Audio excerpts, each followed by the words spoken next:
Hello and welcome to White Centipede Noise Podcast, where we give language to noise. I'm Oscar Brummel, and today we have a special episode. While speaking with Egan Budd of xiphoid dementia on the podcast about a year ago, he revealed to me that he has a large trove of audio interviews he did in the mid-2000s for his Blood Ties webzine, which later became known as Existence Establishment. Interviews done at shows primarily, No Fun Fest and a couple others around Boston, with very prominent artists in the scene at that time. And this was before podcasting existed really in a big way. It was definitely before noise podcasts exists, and these were just short audio interviews he did for his website. And when I talked to him, it just seemed obvious that we needed to get these out to share. He wanted to get them out to share in some way. So we published them on Patreon shortly after the interview with him.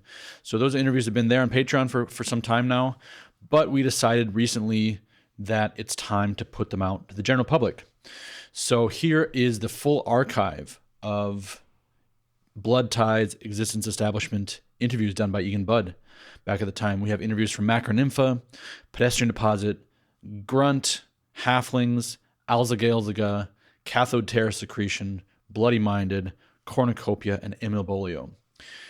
There are, by the way, a couple more interviews that were not cleared that hopefully will see the light of day sometime. White Centipede Noise is no longer active on Instagram, so be sure to subscribe to this YouTube channel to keep up with our public releases.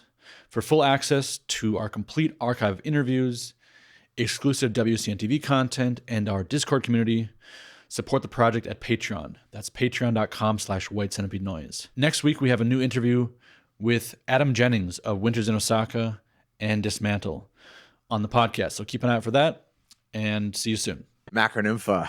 I consider this the pinnacle of all the interviews that I recorded. Joe Romer is just such a character in and of himself. On top of that, they were probably, when it was recorded, No Fun Fest 2006, the most insane, chaotic performance I've ever experienced. The crowd became like a total riot. You know, people were just like going completely insane.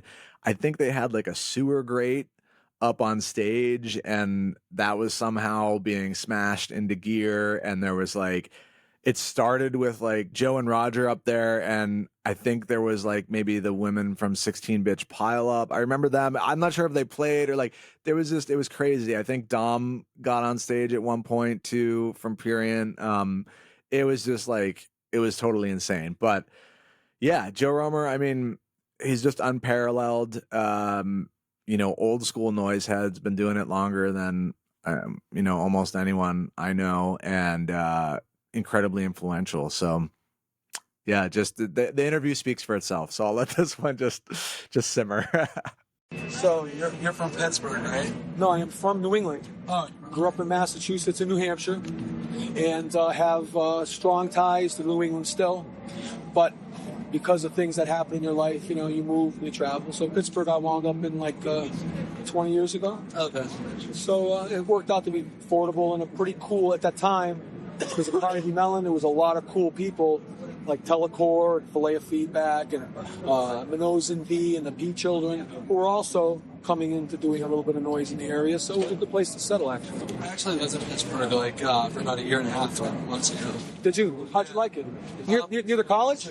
I know, actually, it's right downtown. Oh, downtown? Yeah. Like your Liberty Ave and the... Yep. Like Pegasus and everything. Yeah. Penn, between Liberty and Penn. Oh, that's awesome. Sunday night dancing on Liberty Ave. Yeah.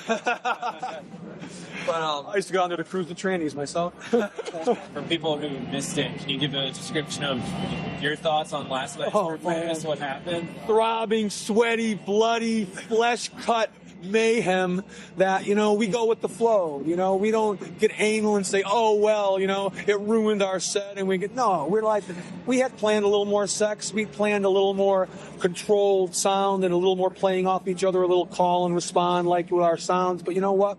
It turned into a big bloody mess. And, you know, and it pumped me with adrenaline. And I watched the French college students all yesterday afternoon rioting and setting everything on fire.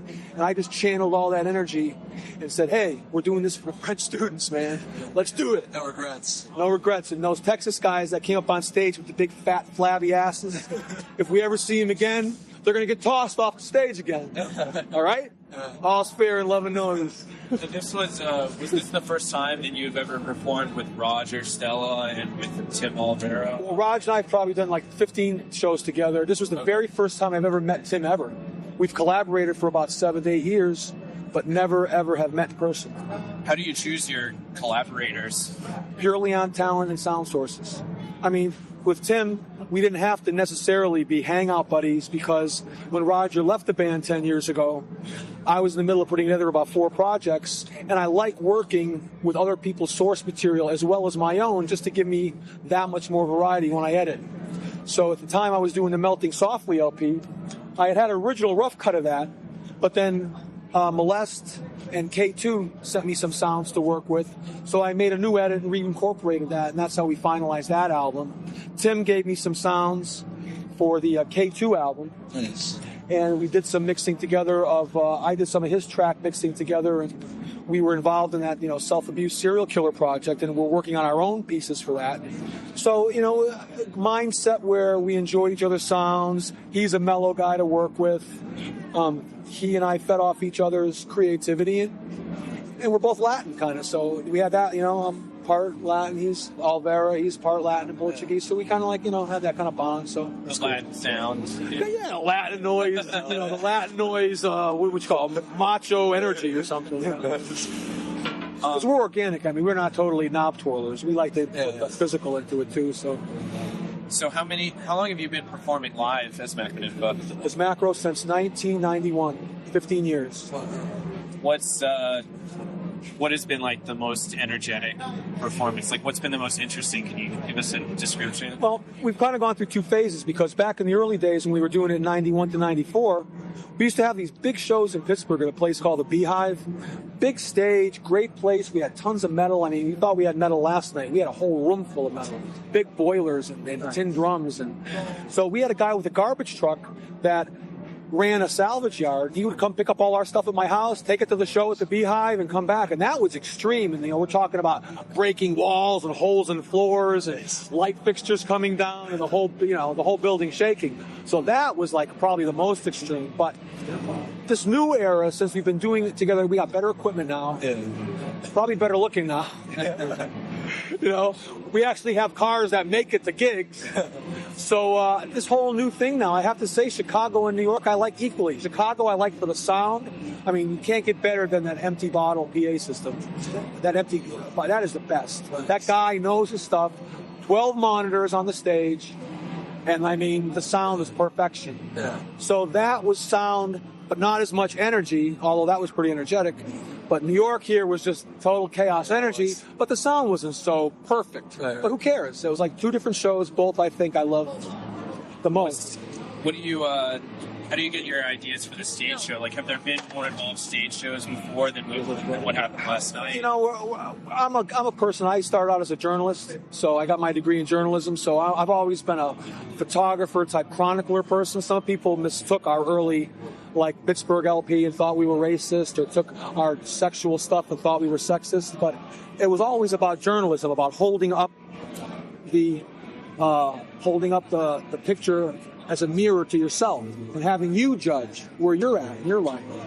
So, out of that stuff, the creative process for our live shows is pretty much how I feel at the time. But our overall concepts change with the times. Things happen in your life. You feel passionately about certain things. Try to put as much of that true, personal passion into our stuff. But live is for me. The studio work is for you.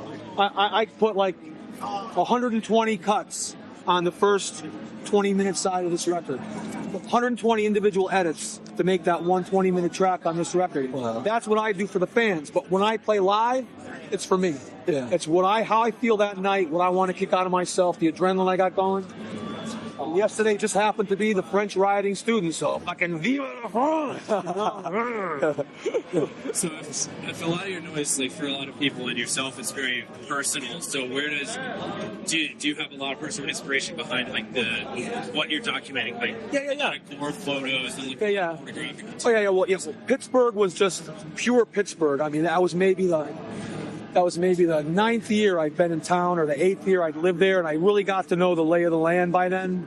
And it's just every day, just walking in and seeing these stupid people that still beat up their girlfriends and talk, shot in a beer, yins, and do this and that. People still get shot downtown. It's like, exactly, it's a shot in a beer town, and it's like fucked up. So that just made me so angry. I had to just say, fuck Manny, fuck Pittsburgh, fuck everything. If you're not a Carnegie Mellon or you're not involved in the fucking betterment of people's brains and heads, then don't be so goddamn negative and everything's a bad idea. Everything's old fashioned. Everything's change, So that was that. So, and then the transsexual stuff. I mean, I had an epiphany when I was in my late 20s. Was at a biker rally, was up in Toronto, Canada.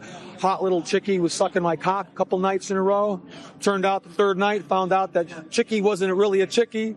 Chickie was a tranny, but she was so fucking hot. So, I mean, what the fuck? I know I'm a man. It felt good.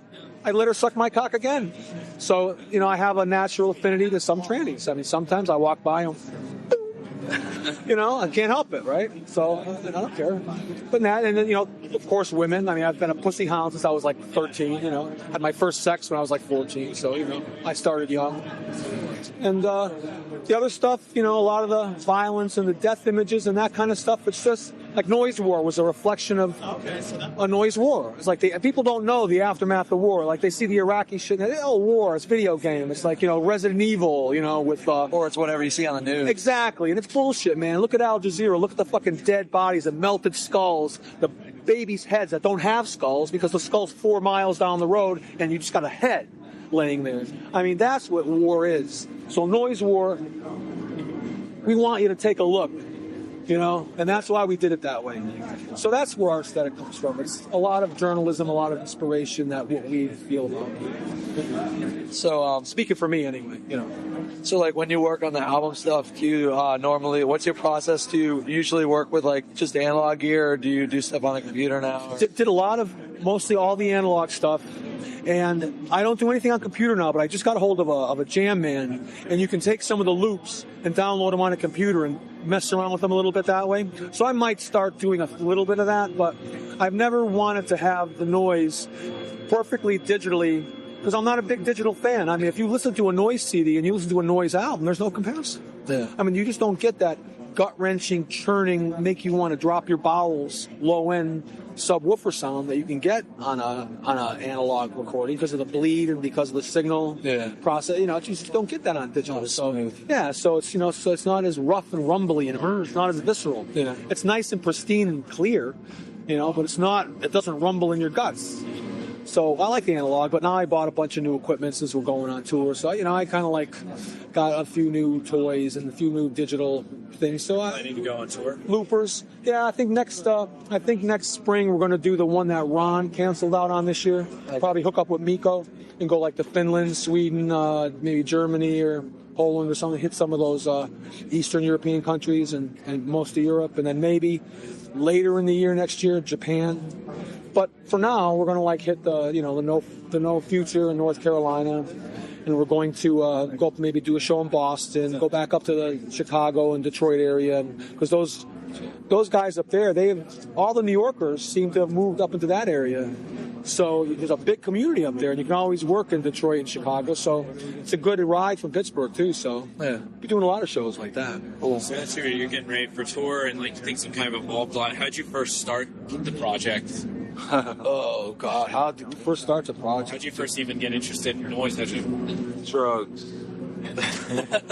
Yeah, a lot of drugs for sure. Drugs and just your ear wanting to hear new territories that you have not explored. So I was always in bands since I was 17. So when you start out, for me, that was late 70s, early 80s. So you're talking about going through like the punk phase, going through the metal phase, going through the grunge phase. Then all of a sudden, like 1984 comes along or so, and I got all this Roland equipment and all these effects boxes, and I'm saying, you know, this shit sounds really good just plugged into itself.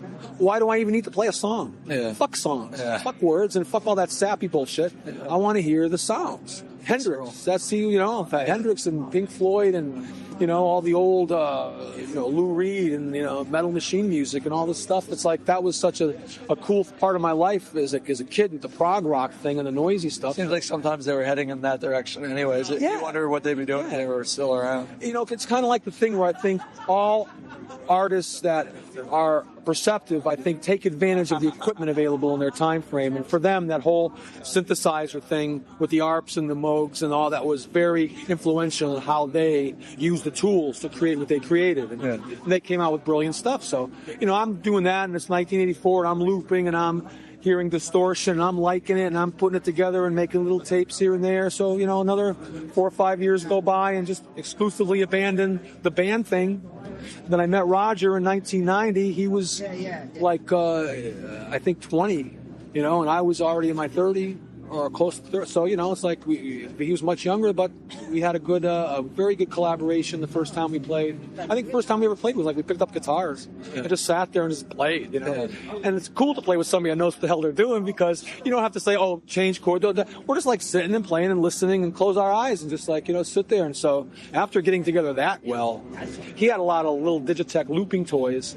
So my distortion toys, his looping toys, we put them together, started recording everything. And then our first tape came out in 91. Nice. Is that on Mother Savage? Yeah, that was our Mother Savage stuff, and it was like after being totally inspired by Incapacitants, being totally inspired by La Syndicate and Splendor Geometrico, the whole European as opposed to Japanese noise scene hit us first. And then once we got into the Meritspol and the Incapacitants, then it was just forget about it. Because that matched our sound so much. Yeah. We like the European structure, but we like the Japanese power. So we tried to incorporate both in our style.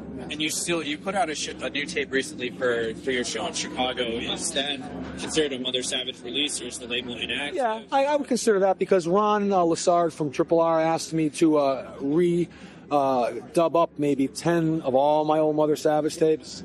So I'm thinking that if I do that and they're listed again in the Triple R catalog, then maybe I'll consider the label. But I doubt I'll be doing any new projects except the live show tapes or except small, because right now having Dominic as part of MACRONYMPHA, that's a label right there. So I mean, anything we really want released, Dominic could do on Hospital, and we have a lot of Italian labels now, and now that we're back in activity again, a lot of chances to do some good shows, good music. So that's what we're doing. We're just kind of concentrating on recording our asses off. So a follow-up to Pittsburgh, I think. Yeah. So what about like right now? Who are you really enjoying? Like, do you listen to a lot of noise? Yeah. Oh yeah. I'm getting into the stuff I've been getting. I like there's a new Kid Nolan from Kakerlak. Like his stuff a lot. I like all the stuff that I'm hearing with Olsen and his wife, the Dead Machine stuff. I'm liking that a lot. Some of Mike's solo tapes, Connolly's solo tapes are really good. All the Prurian stuff, and mostly everything on Dominic's label. He sent me some incredible stuff. I mean, and having Tim, too, as a partner, too. His Harsh Noise label sending me stuff like Sixers and have very great stuff, you know. Our Carolina buddies here, you know, they're always fun. And, I just like, I'm a little more leaning toward the mechanical, kind of like more, I would say, factory sound noise. So, of course, I'm always on that side. When you say that, what are you really thinking of? Like, the new Blockaders, Daniel Mensch sound, where it almost sounds very, very, almost like no human touch almost. Although Daniel's very organic, but his sound, though, is so precise that it almost fits together like it's not of human hand. It's a nice juxtaposition. It is, exactly. It's very, very, very creative. I love Daniel's work, so. But I do like that. I listen to quite a lot of his stuff. I still listen to the old Splendor Geometrico because I don't think any new La Syndicate or new beat stuff, it really captures that raw machine destruction. Yeah. It's more beaty and dancey and user-friendly. And I mean, if you want to do that, go techno, go. And I don't like when the noise guys cross over into that and then use their name. If you're going to do that, use a side project or admit to the world that you've changed. You know, but because I would never do that. We have some mechanized beat stuff, but we'll release it as something else probably. Nice. Roger will put it out as his own solo project probably. So Yeah. So what solo projects are there with Macron? still some One Dark Eye, still the quieter, more ambient, thoughtful stuff. That's still our One Dark Eye side project. The OVMN, the Optimum Volume Maximum Noise. I'll probably do another OVMN release eventually. And those are it right now. I may do a solo thing eventually, but haven't quite decided where I'm going with that. And who knows, you know? There may be 2 or 3 new projects, because I think Connolly and me and Roger are going to try to put a guitar group together, kind of like with me doing the Soulmania, Roger doing the KK Null, looping and layering, and with Connolly being Connolly with his, you know, thunderous beats. So we'll have Connolly doing his stand-up stuff, Roger doing the layering, and I'll take and do the crazy guitar stuff, but also processed through my new synthesizer, some of the guitar sound through the new synth. So I'll be able to do a lot of manipulation with that, and it'll be new for me too. So I'll be making it up as I go along too. So I'm excited about that. I think it's going to be called Parallel Kills. I think I think it's a Herman Hesse. Yeah. That'll be fun. So yeah, so it's probably Parallel Kill. It'll be interesting seeing 3 guys standing up guitars, all that noise coming out of that. You know, it might be interesting. Nice. So, I guess I just have one more question. If you have anything else, I was just wondering, what do you consider of all time your favorite piece of gear? oh, my all-time favorite would have to be the Digitech PDS 8000. Which is Which is a looping pedal that Digitech makes that is an 8-second sampler, but also when the thing warms up and you kick it around a little bit, it screams. Nice. It screams. I got one more question. Maybe this is sort of a weird one. My son amp too, by the way. My son, 25-year-old son, Alpha 112 reverb amp that I beat on myself and roll around with on my chest. And that baby, I would probably die if I lost that. So those are my 2 favorite pieces. My last one's sort of a weird one. I have a shirt with Nancy Kerrigan with the MACRONYMPHA logo on the ankle. What's up with that? Dominic made that. I had no idea. He says, I'm making some macro shirts, and all of a sudden he sends me one, and he expects me to wear Nancy Kerrigan on my chest out in public. And I'm like, well, you know, I did, but then I get it. And I get the whole the thing on the ankle, and the spirit of the, you know, the violence, I guess. But, you know, it's whatever. Yeah. It's journalism. Yeah. Hokey journalism, but it was journalism, and it wasn't mine. So. Cool, man. Well, thanks a lot for the Hey, you guys are great guys. Hey, thank you for spreading the word around, really. Cool. MACRONYMPHA for blood ties. Pedestrian deposit.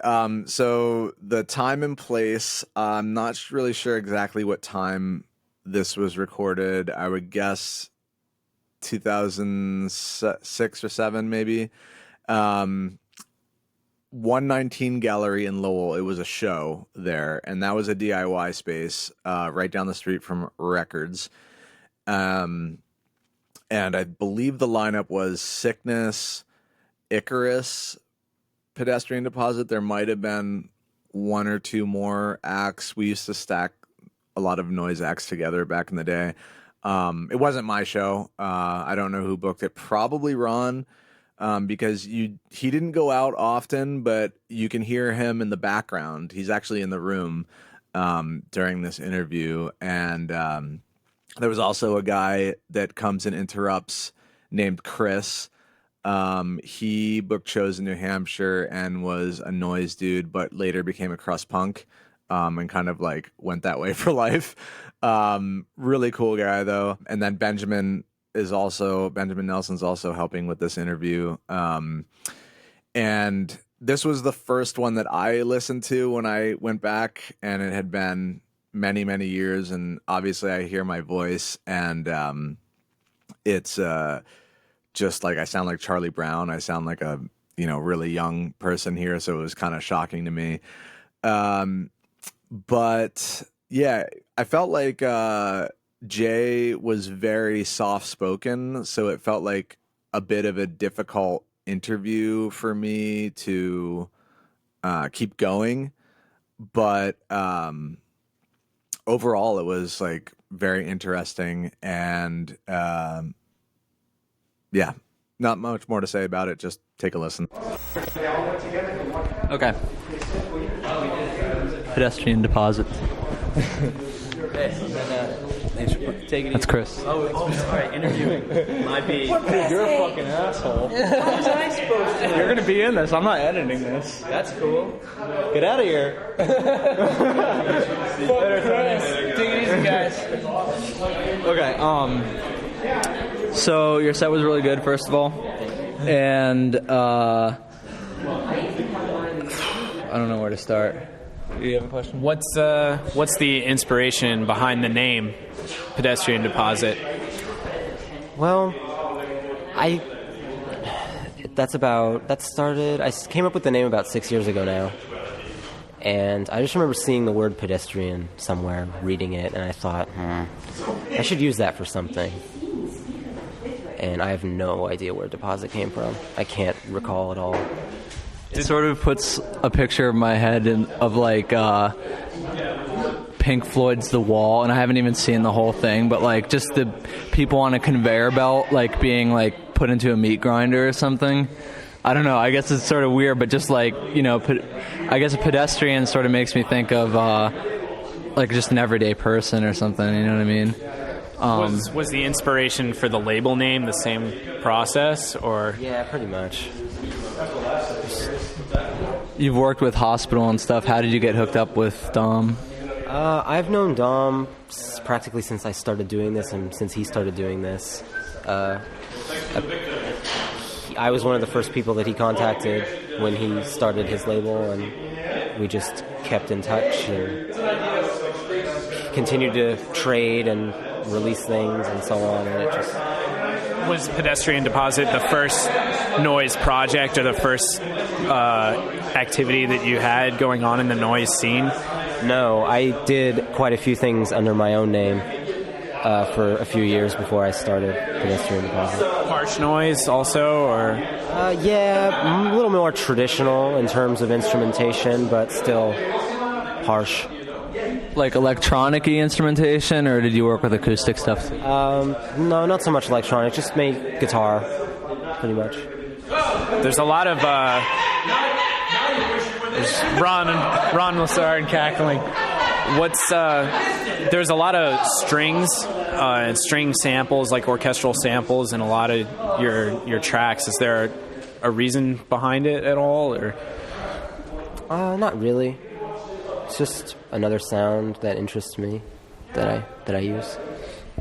What I noticed you were like looked like a contact mic in a box or something. I don't know. What would you be willing to let us know what was going on with that? What that was and how you were using it? It's just a contact mic with different types of wire running through it. You like having sometimes more ambient parts, and that like how do you feel about mixing ambient with harsh noise and stuff? Well, I'm not sure why I do it. It's not necessarily because I can't take the noise, so to speak. It's just I like to have a lot of dynamics in a piece. So, and that kind of represents something else that I'm interested in. So it's kind of two different things that I'm interested in. Or you could also think of it as maybe ugly and beauty. I like that aesthetic. And as far as noise goes, you seem to be pretty dynamic in figuring out like new ways to portray it. And like recently I read something that said noise is pretty much a stagnant genre, and it's, you know, what can you do when you've already done like all frequencies at once as loud as possible? How do you come up with new ways to do things, and do you feel like you should progress or evolve or anything? Well, that's something I'm interested in. I don't like to repeat myself at all, and I try my best to come up with new ways to approach what I do, and sometimes it's very difficult, like right now. And so in that case, I usually take a break from doing things until I'm completely satisfied. What about, do you want to share anything about your power electronics side project that you're doing, or?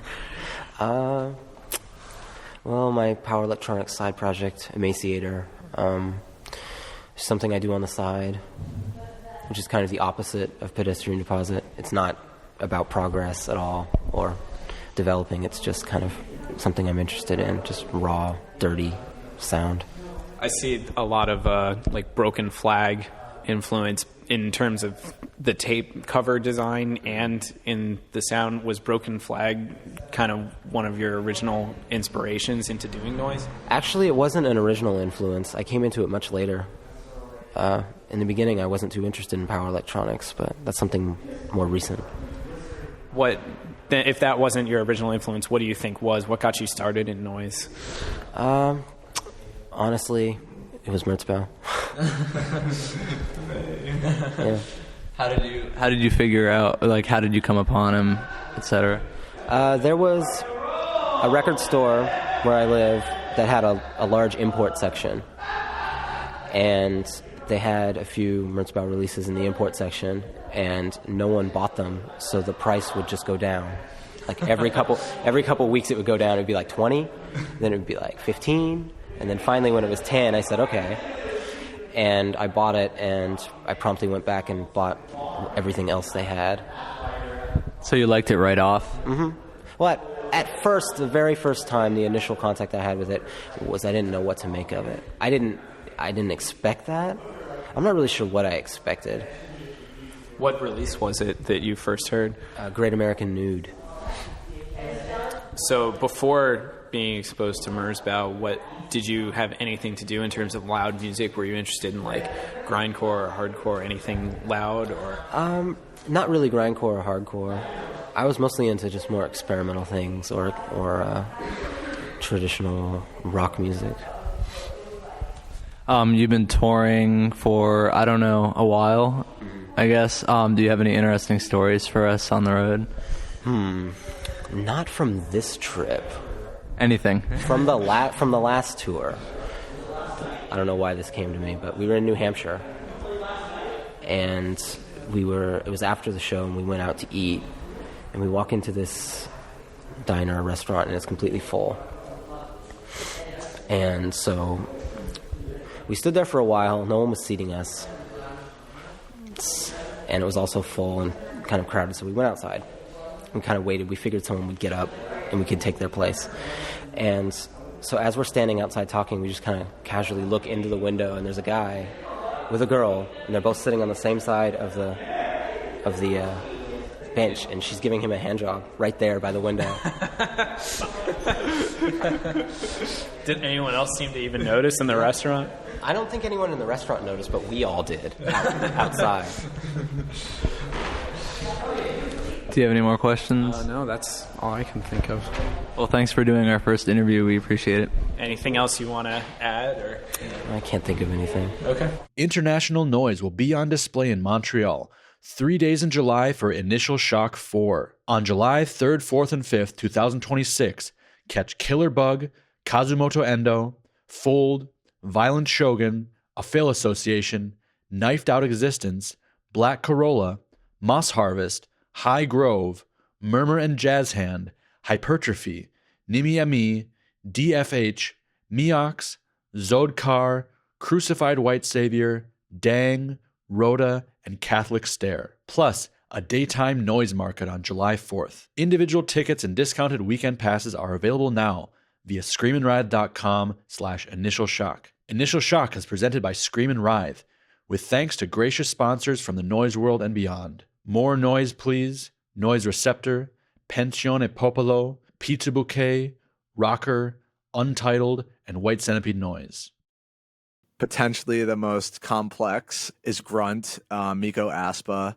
Again, the first thing I actually want to recall is I saw a meme the other day that was like had a picture of some hipsters dancing or something, and it was like, it's 2008, you have a black president, he's trying to give you health care, and no one wants to record you on their cell phone for some tiny infraction that you're having at a DJ night or something.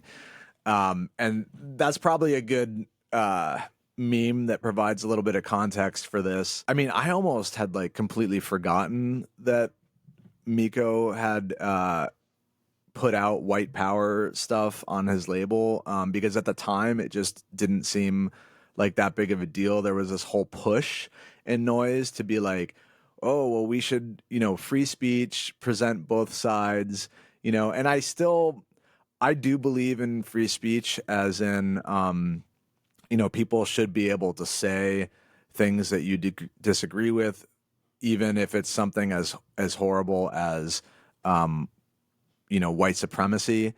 However, I do think that people should have to deal with those consequences in a way that's not being punished by the government or being thrown in jail. Like, it reminds me at shows in Boston, it was basically like no rules.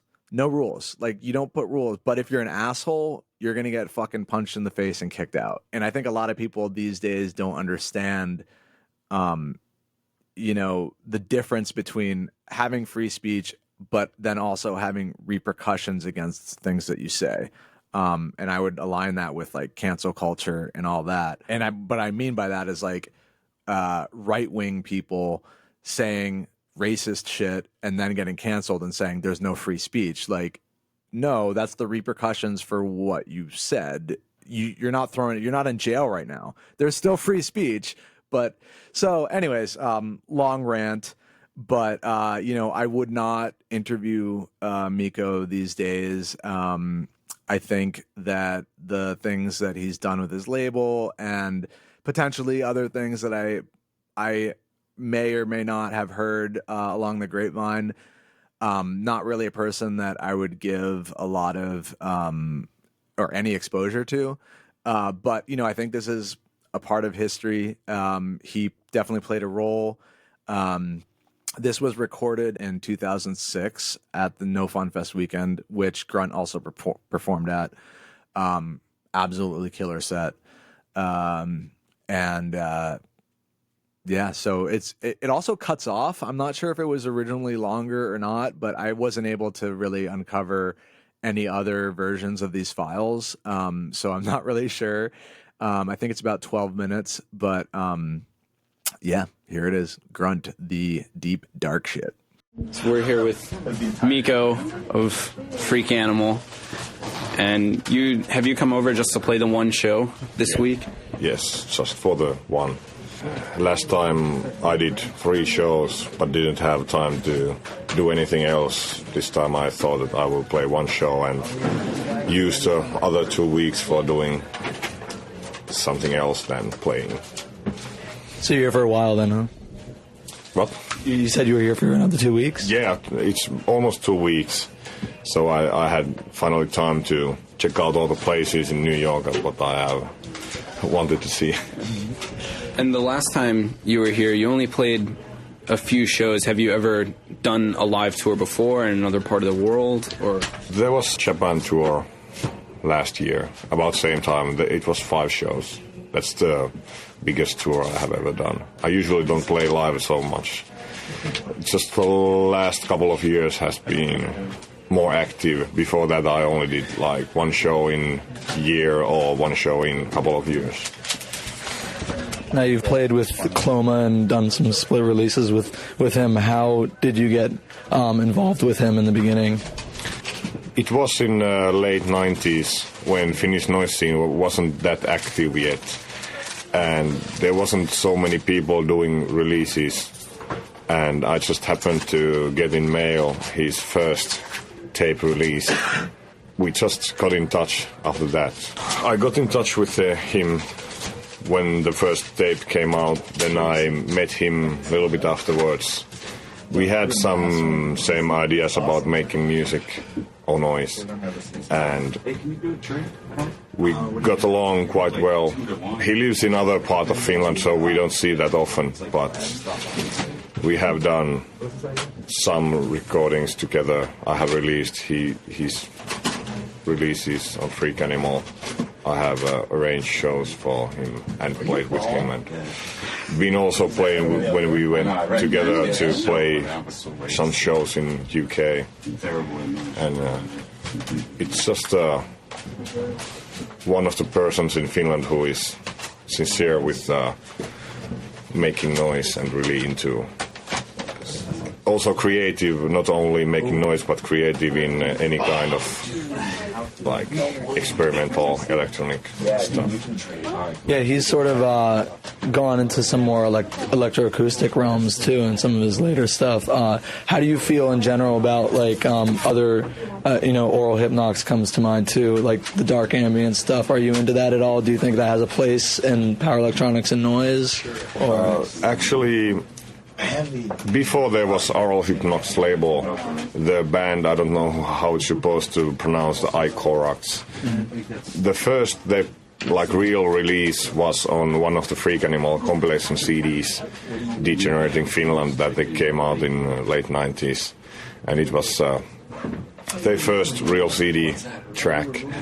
And I think that even without giving the Finnish origin any credit, I think they are doing one of the best dark ambient releases at the moment.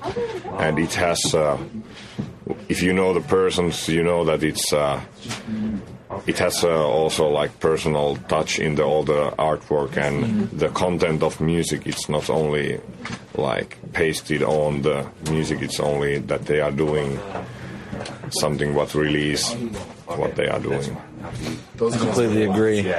You've said before you enjoy in general stripped down aesthetic as far as like feedback and sound goes. How does that fall in line with your aesthetic in general? Do you prefer to do really like kind of a visceral releases with Freak Animal? Actually, I like quite many different styles of noise as well as different style of aesthetics on artwork, but on Freak Animal I tend to do more like the nastier and noisier releases, and even if I would like some of the dark ambient bands or some of the more like electroacoustic or art noise kind of things, I feel that it's not the purest form of noise, what would be like the most pure form what I would consider to be suitable for my label. Before Freak Animal came along, you ran another tape label, correct? Yeah. What caused you to switch over to Freak Animal and the other label? It was mainly because the label name came after my magazine at that time. I was doing in early 90s magazine about death metal, grindcore, black metal, thrash, doom metal, and it has also some noise, and it was called Nyctophobia. And then I just started to make those compilation tapes and chose the name related to magazine at that time. But then when I decided that I will focus only on doing noise releases and power electronics, then also the magazine name changed, and overall many things slowly moved to, I discarded some of the elements of what I was doing in the past, and I thought that the name change was necessary. Also, Nycto tapes, when it has a tapes, not records, it wasn't suitable for record label because I started to release vinyl in, I think the first one came in 94 maybe, and it was the time when I needed to change the label name. And I wanted to have a name what represents, that has like more meaning than just a random name chosen from a dictionary. Then I guess my other question is sort of relating back to the live performances. You've, at least on you weren't able to use any video playing at No Fun Fest this year, but last year when you came over, it seemed like there was a little bit of a ruckus about some of your video you were using, sort of like confrontational and pornographic material. Is that something that you use because it relates more to grunt, or you're attempting to confront people live? And what were some of the reactions that you personally have gotten from people? How did it go over in Japan, too? I usually use it because it relates to the topics of... It's like a similar thing to use some artwork on the CD cover or tape cover. It just represents the songs and the music what you have on the release.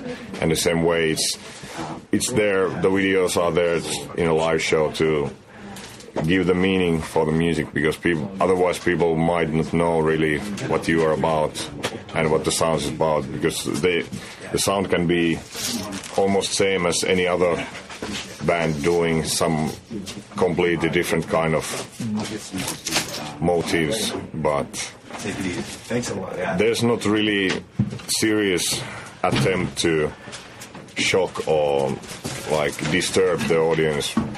And usually I'm always thinking, would it be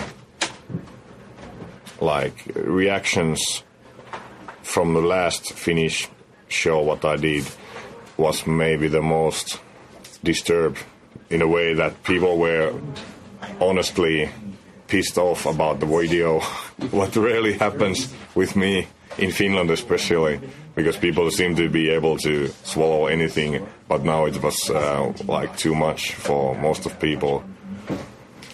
And the intentions wasn't really to shock, but it was just to relate to the material what I was performing.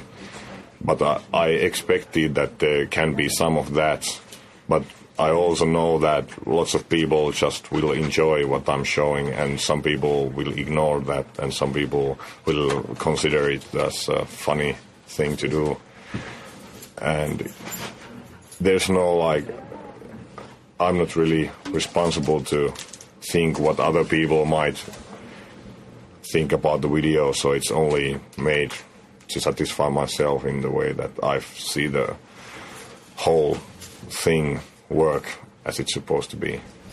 So obviously concept has a lot to do, or you're very into concept with noise, like, you know, as you said, the artwork and, you know, the videos.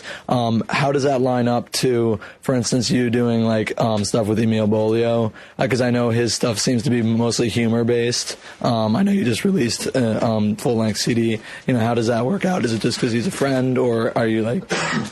I think it fits perfectly because it's not as much about specific content, but about artists being sincere and personal. And some people consider Freak Animal kind of, they see only few things there, like they might be disturbed by the grunt, some things what Grunt has done, or Nicole 12, or they might get offended by some white power electronics bands, or some other things, but they don't see I have also released bands with like anarchist or communist backgrounds. I have released stuff from more like artists kind of just who have now no political or any sexual things to express. And Ron has he has a certain character what is unusual. And I like the way he expresses it. Like, you can hear and connect all his like artwork, even though there's like really no artwork in the latest CD, but it's Ron's handwriting, and you hear his like traditional Emil noise on the CD, and you can see all the like big picture about the whole thing, and it makes it different from like Anonymous harsh noise project, what doesn't represent anything, and what you can't really relate in any way because all you hear is like some pedal noise. So all I need is usually to band stand out as a personal thing, and it doesn't matter what the content is, because there's some of the bands what I release what I don't personally might not agree on the political or other levels, or their sexual interests or anything, but as long as it gives some kind of inspiration and ideas, then it's worth to release. And I think that's how it's going to be also in the future. You've released a lot of things on Freak Animal, like you were saying, with different types of influence and backgrounds, from anarchist, communist, white power groups. And it seems like you're sort of, one of the main interests in your label is sort of protecting free speech or encouraging free speech. Is there in Finland, is it difficult to do that sort of thing? Is it difficult to get away with it? Is there a lot of repression? There's no problems at all. I think it's so small thing. I'm not so like public figure in Finland, and there's only, like, take an example, playing live. Almost any band can play live, any kind of lyrics, any kind of like backgrounds. Only some of the higher profile white power bands might experience some kind of problems, but usually anyone, like if Death in June comes in Finland, there will be no protesting like in some of the other countries. And some with the like black metal bands, there can be all the white power black metal bands playing in Finland and nobody cares in a negative way. But I'm not really to defend free speech. It's more like I'm just using it, and I don't think that there's like anything which should be banned or like illegal to say or show or print, but unfortunately there's some things you can't really do unless you are willing to get into trouble with something. And I tend to keep in the edge of not getting into serious trouble, but not aiming for like self-censorship. I guess just if you have any last comments, anything coming up on Freak Animal you'd like to share? There will be coming several new releases, but I'm going to release some of the DVD-R and DVD noise videos, which is maybe a little bit more unusual because there isn't that many video releases at the moment. Halflings. Oh man, this was another awesome one.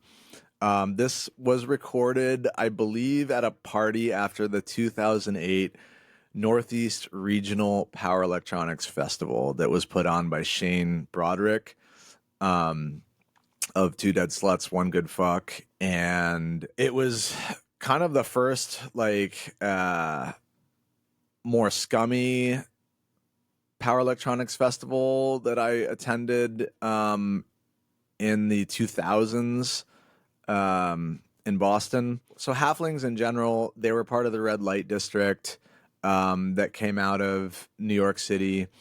In the Red Light District, there was Pharmacon, Cathode Terror Secretion, Halflings. Halflings later became Yellow Tears, to add some context. And I believe they had another member in that band. In this interview, we talk about an upcoming record, which turned out to be Self-Esteem, which was released on Records. The other thing that I thought was interesting about this interview is I really tried to divulge what the subject matter of their lyrics and concepts were, and they were just really not into kind of, besides saying it's observations from their neighborhood, they really wouldn't go into anything more about that. So it did leave me a little disappointed. They talk about their live setup, which was really inspiring to me at the time, and they talk about how much how important their PA system was, and that was very clear when they played that festival. They sounded different than the other bands. They were like way more dialed in. It had this rehearsed feeling, which was really cool. And that probably inspired me to buy my own PA, which on the East Coast, I really was really valuable with all the shows that I was ended up hosting at the time. But just playing, you always know what you're going to get. You play a lot of VFW halls and stuff that aren't even equipped for noise. They have some shitty vocal PA. You know, a punk band can get away with that with a wall of amps behind them and just the vocals going through the PA. But with noise, like it's tougher. Oh yeah, and they also mentioned Sharp Waist, who to me was like the one that got away. I never got to do an interview with Sharp Waist, which was weird because he was in the Boston scene, but I think had just been done with the audio interviews by the time I was having him play more shows. But if you are into scummy power electronics, Sharp Waist his material is unparalleled. That's like pure East Coast, New England, like scummy industrial power electronics. It's really good. So Halflings, amazing. Here we go. So yeah, like how did you guys find out about noise? Like you guys are from New York, so yeah. was it? It wasn't really a New York thing at all. I guess. Well, we've been playing for about two years. About 2 years, yeah. Close to 2 years. And we heard Wolf Eyes first. At least I heard Wolf Eyes first. I got really into Glenn Branca in high school, and I went to school, and they were doing some good shows. I saw Milbolio live. Oh shit, you got some red. And I got some red. you know, White House. And it really helped. When we first realized the compositional power of noise, and that's when we really started to think seriously about it. White House is definitely like what did it for me. Just like it was so fucking extreme, I didn't even hear like a proper LP. I heard like a bootleg live LP, and it just like fucking blew me away, So I mean, what were you into before that? Like metal or? I guess Well, we met each other through the Long Island like punk hardcore scene. Yeah. Which we were both pretty like heavy when we were into younger. that. Yeah, but we became good friends out of like wanting to explore like more experimental. And we also both always like loved more extreme bands, even in like the punk genre. How do you guys like work together as a band? How is the composition? Usually, the lyrics generally always come first. Yeah. The lyrics usually come. Well, first we usually, we have a plan for. We come up with a plan for a release. I guess we think thematically. I guess like just like an overall theme for a release, and we kind of write songs revolving around. Excuse me, guys. It's we try and write pretty thematically with our stuff. Like our upcoming LP is called Self-Esteem, and most of the songs in that revolve around that theme and just like different facets of it. Not some of it is really personal. Some of it is just like how we see other people, gaining their self-esteem and how disgusting it might be. So you guys kind of share enough views to be able to like agree on something like that? Yeah. Yeah, I mean a lot of it comes out of conversation. Like, yeah, we have like very, very different tastes and a different background, but we've definitely always been able to respect each other's ideas in such a way that it's just been like really easy to work and really fun to work too. Yeah. But usually a lot of ideas are just bred out of conversation for us, and we practice a lot, and usually the lyrics dictate the compositions of the song. We try and meticulously like work on our songs. We practice a lot, and we just try and like generate like certain emotions and feelings with our songs, and I guess that's why we fell into like composition like that, like predetermined composition, is because you're able to generate certain emotions with certain sounds, So for a live set, you guys have a like kind of set list with. Yeah, we've never done an improvised set. Everything is always like planned out, and we usually have pretty much a set list, a few songs, and we'll work out the transitions. Everything is practiced. Everything is rehearsed. Yeah.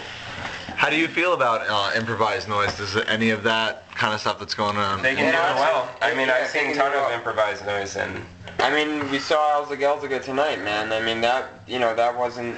He never plans everything out that he's gonna do. It really just depends. Yeah. If you're doing improvised things, it just depends on how well you know your equipment, and also like how well you know yourself, and how good you can express what's going on in your head or whatever. I mean, how you feel in general. Yeah. Whatever you want to express, as long as you can express it well, then it's good. It doesn't matter if it's rehearsed. It doesn't matter if it's improvised. For me. Yeah. I mean, for me, I kind of envy people like James AHLZ because like I can't work with improv at all. Like it just falls to shit if I try to do that live. I feel like for me, when I play live, I need to practice a set a lot and like really get it down and like know what I'm doing. And I mean, a lot of the sounds we come up with is bred out of improv, but like for live setting, So you kind of start with improvisation and then you find things through that. Sometimes, one of us will bring a sound to the table, and we'll try and find the corresponding sound and just build up from there, Yeah, I mean, we've been using pretty much, I mean, whenever we get new equipment, we work with it a lot before we decide that we're ready to employ it into our set, because we want to make sure that we can understand what we're going to do and that we can think about it beforehand instead of just like messing around. But we obviously, like, you have to mess around with equipment until you can figure out like exactly how you want to play it. So yeah, I mean, you guys seem to be like pretty accomplished live musicians in the fact that you have like your own PA, you have your set list down and everything. Is playing live to you more important than recording albums, or is it kind of the same thing? I think it's really just a different beast. I mean, we view our recordings as equally as important, but the reason why we make sure that we have equipment to play live with is because we want to make sure that we can execute the performance. And yeah, I mean, we practice with the amps that we play live with, right. So it's very easy to like calculate it. I feel like if you practice with like shitty amps or something, you can never be too sure how it's going to sound through a house PA or something. And when you can rely on your own amplification. And vice versa. I mean, if you practice with your louder equipment or a good PA, and you don't travel with it, you never know how it's going to sound, and that's just something that we're not comfortable with in live setting. We're not comfortable. A lot of people don't have equipment, and that's understandable. I mean, it's expensive, but it's important to us to know how we're going to sound, to an extent. So your sound is very, like, the actual sound, the quality is important to you. Yeah, it's extremely important. It's something that I feel like is really consistent with us, Like, a lot of our sound is dictated by the amplification, because, the amps we use are set a certain way that, like, you can always just depend on how they sound, and you can just, like, write parts corresponding to how they're going to sound, And we use those amps to record. Yeah, so yeah, exactly. The recordings will generally, I mean, everything is very calculated, basically. Yeah. So how about concepts? I mean, what kind of stuff do you guys usually deal with? Honestly, the only thing that I can say about that, I think in general, is that we're open to really any concept, but generally I find that the lyrics that I write are always based on my experiences and how I basically, where we grew up. We both grew up on Long Island. It's a really weird place. There's a lot of weird people, and it's completely shaped the way that we view life in general, and that in turn affects our lyrics. There's many things that we talk about in our lyrics. They're never completely specific, and they're never really consistent either. I feel like we cover we try to cover a lot of ground with our lyrics, But really, all we can say about the content is that it's all based on things we've experienced. And we're recording an interview. Conclusions that we've come up with based on how we've lived. I mean, I'm sure most people are like that, but yeah,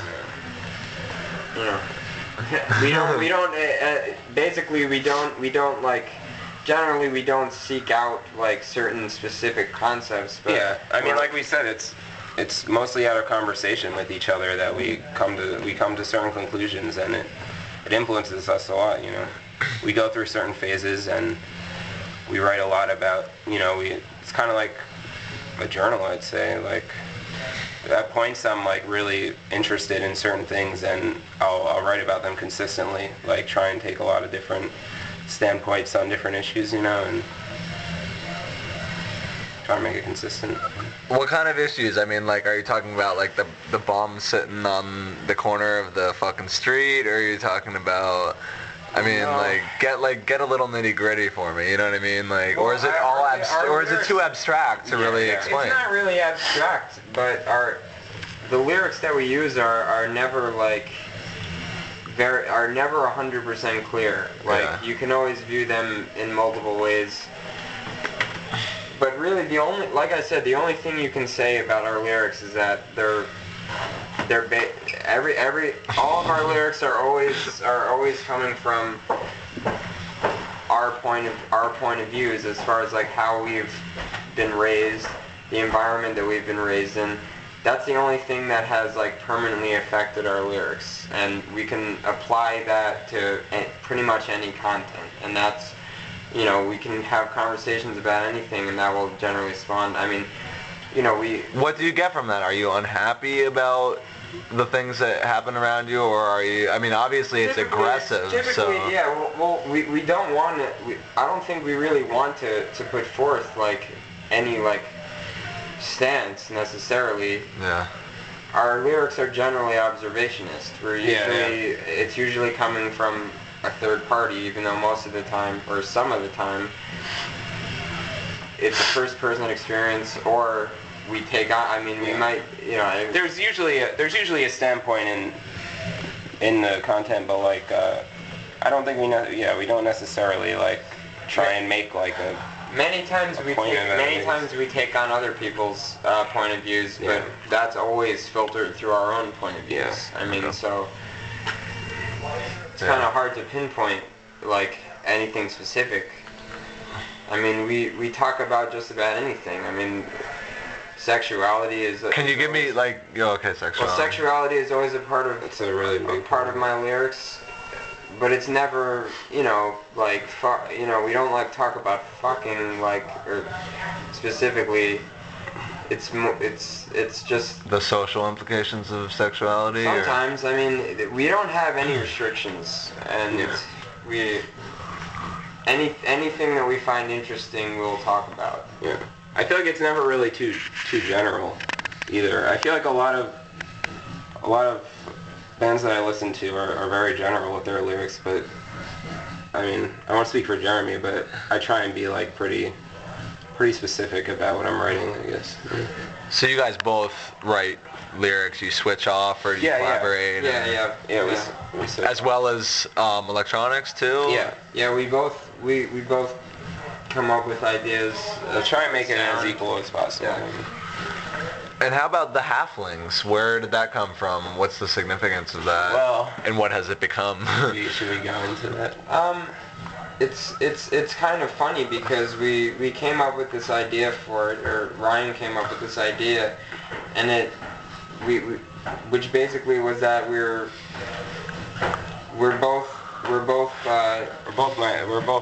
like Jeremy's half Iraqi and I'm half Puerto Rican, so we were driving one day and I just thought, you know, we had started our group already, we had started writing songs, and we hadn't had a name yet, and I just thought of halflings, I guess. And it seems kind of silly, but as we started to play shows and started to write songs, we realized that in like perhaps like a metaphysical way, we both have like two different personalities, and that in turn like becomes like half and half. Kind of, but it's really hard to explain how I feel about it. Yeah. But it's really like. Well, for me, I asked a good question. You asked a question that like something we definitely haven't like. Well, I've thought about it, but it's. Well, for me, I think the name started to really, you know, there was like a little period where people were like poking fun of the name, I guess, and I felt like a little weird about it too, because, you know, it's like, that is like a Lord of the Rings term. Right? Oh yeah, I forgot about that. I mean, that had nothing to do with us picking the name. Yeah. Not a fan of that shit, but like, I guess with the LP that we've been working on, you know, something that's like I've been working on is like trying to make sure that there's like a direct mirror, I guess, between us, and like just making sure that it's like just like so equal, and like, you know, everything that Jeremy does, I try and match it in like a very specific way that, like, you know, it may not sound the same, but like it's two standpoints like on the same frequency, you know. Yeah. I'd also like to add that I had the realization while we were on tour that of what a halfling actually is, which is essentially two different beings like morphed into one thing, which is, it's interesting to think about. I mean, of course, like everyone always talks about animal versus human, but in some ways it's like a really relevant thought, and you can think about that in other ways too. Yeah. It doesn't have to be versus. It doesn't have to be, yeah, I mean, but just thinking about how most people have two faces is like, I think really like crucial, and it's also like subconsciously had a lot to do with the shaping of our sound and the shaping of our personalities too. I mean, it's very relevant to who we are, you know, like on a personal level, and also like what we do in our band, you know. Yeah. You guys seem like really into a lot of the bands that played tonight. Some of the bands that played tonight, like, do they influence you? Are you guys really into the current scene right now? Is that where you guys get a lot of your influence, or do you get your influence from other things and just kind of like just fans, or? Well, I'll definitely say that AHLZ has been like a huge influence on me, and I can't really explain why, but I feel like everything about his performance and his music is just so powerful that, I mean, everything that you hear that you really like influences you.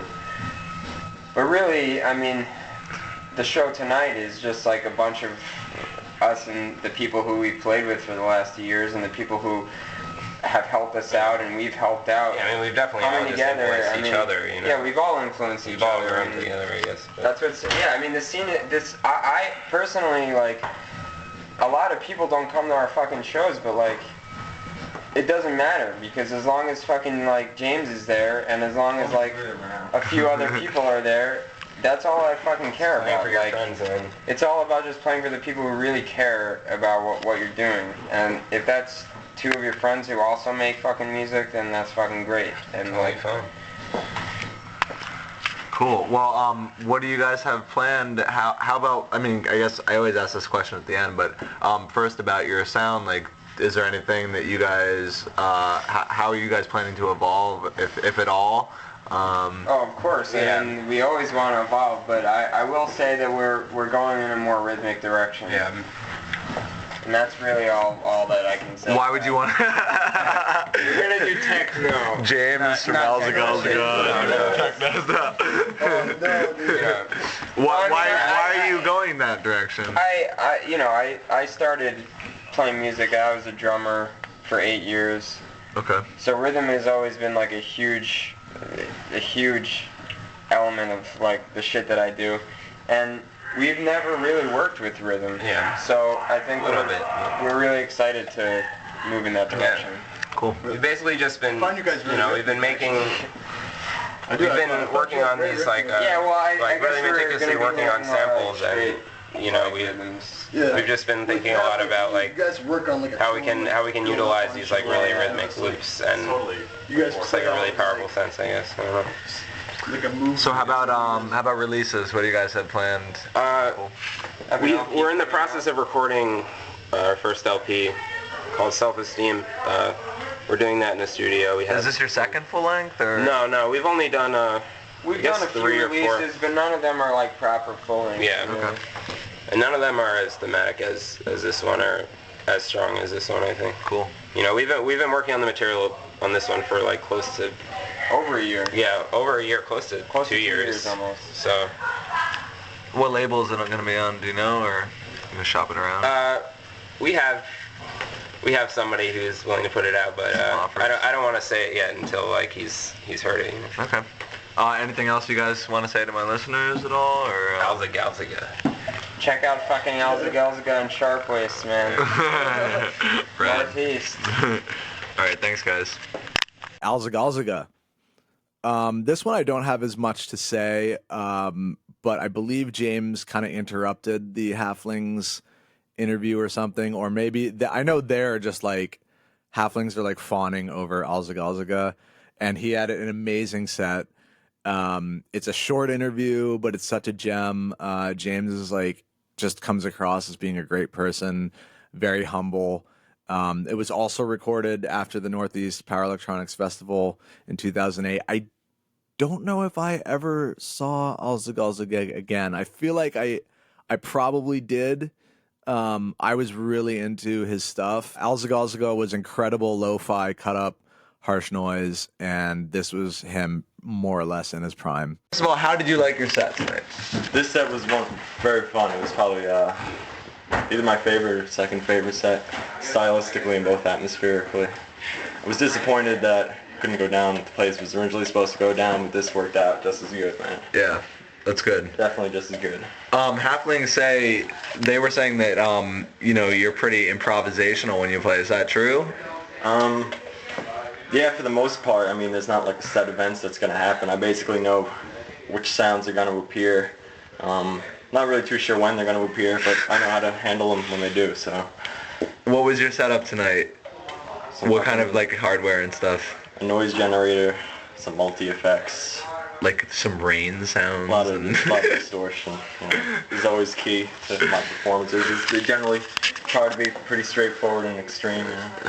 So what about the concepts of your music? Because I have the LP on Hospital, which obviously has a lot of S&M artwork. That was mostly Dom's doing the artwork on that. Most of my releases, I haven't really featured too many women on them. Not really. I mean, I love women, but I'm not questioning that. Mostly about how I'm a fucking disaster and I'm a mess and everything's always getting worse. Okay. Bypassing time passing. That title kind of sums itself up nicely. I mean, that's kind of like what a lot of what noise means to me. I'm kind of getting away from everything and putting that forward. So is your noise negative in a way? Like it's escapist. It's slightly isolationist, to me at least. I guess. I mean. And you've relatively been like kind of in the middle of being, prolific and unprolific. Like you've kind of had a steady stream, it seems like, of releases. They come out at all different times. I mean, most of the ones that come out like a year or so after they've been recorded. So, and by the time they're released, are you still happy with the material, or? Yeah, sure. I mean, I'm pretty much anything I send out to be released, I'm happy with at the time. I'm always just recording new stuff. I don't really listen to them too often. I mean, when it comes down to it, I'll just jam out on my own if I'm looking for that fix. How about influences? What kind of stuff are you listening to that influences AHLZ? At first it was all the the first like the 90s wave Japanese noise, a lot of like American stuff like Skin Crime and Macro. And then more recently when the Halflings got started and a lot of the New York guys came up and a lot of the New England guys came up and the scene started getting more organized around here, that completely pumped me up to step my live game up, to fix up recordings, gave me more of a reason to go out and play and things like that. So it's definitely a lot more fun now that there's more people involved. So you employ like a lot of what I would consider to be cut up noise, like really fast changes and everything. That's true. I enjoy how do you feel about like the wall noise movement and everything right now? I've done some stuff that I consider more wallish, like the Enemy of the Future tape on Truculent. I consider that to be more wallish work. I don't know. Wall stuff works better for me in the live setting. I mean, if I'm gonna listen to something like that, I don't know. It'll usually be not for a long amount of time. Yeah. Because I like the straight up violence of cut up sounds, or like the darkness of power electronics. I like all noise though, all noise, all formats, all qualities. How about non-noise? Is there anything non-noise that influences you? Oh yeah, I listen to all kinds of shit. I like Morrissey a lot. Nice. I mention Morrissey plenty often. Yeah, Morrissey is a big influence, I think. That's great. Cool. Well, what's planned for AHLZ in the future?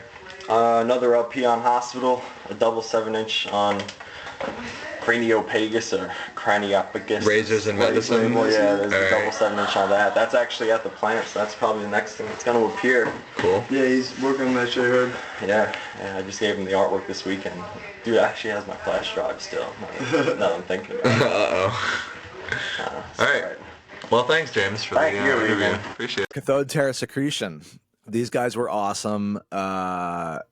They were really different, as mentioned in their interview, mainly because they were like a dueling laptop duo, but they just sounded like just as harsh as anyone else that was playing. The thing about them is they were definitely really good artists in their own right. I think their LP might be mentioned on here as being in progress, or they were like writing it at the time, but that also, as similar to the Halflings LP, came out on Records. Great LP. And I think that might have been the only full length that they ever released. I could be wrong on that. Again, not like record nerd person, but I do want to mention John Mannion went on like a massive national tour a few years after they had kind of stopped doing Cathode terasecretion. He released an LP called Slice Through or In Glass Metal on Hanson Records. Phenomenal LP, like untouchable. And I was lucky enough to see him live in Portland, Oregon. In fact, I might flex a little bit here because I think the photo of him on Discogs is a photo that I took of him playing. So he played a box fan. He literally had just like a box fan on its side on a table.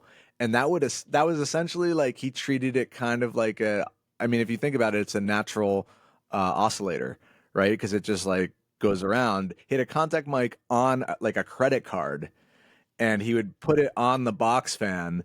And so it would get this like rhythmic thing. And obviously he could push harder, the fan would slow down and go a little lighter, and the fan would speed up. It was like basically just a incredible idea for sound creation, and it's captured on that LP, so definitely worth checking out. Jesse also had a ambient side project called Migrations and Rust, which he did for a bit, but the thing that I want to talk about is he had a crucial album, absolutely incredible, called Forgotten Resonance, by a project that he was in called Cowards. And I got to see them live. I remember he, during the set, was like playing a shovel with a bow, and it was just like, it sounded incredible. But that album is probably one of my favorite noise albums ever. And it's like this mix of like very organic dark ambient with like blasts of like power electronics and harsh noise. So band is Cowards, album is Forgotten Resonance. These guys are awesome. And again, this was just kind of like a field recording of a time and place. It was a party after the festival in 2008. So Cathode terasecretion. What's up with the name?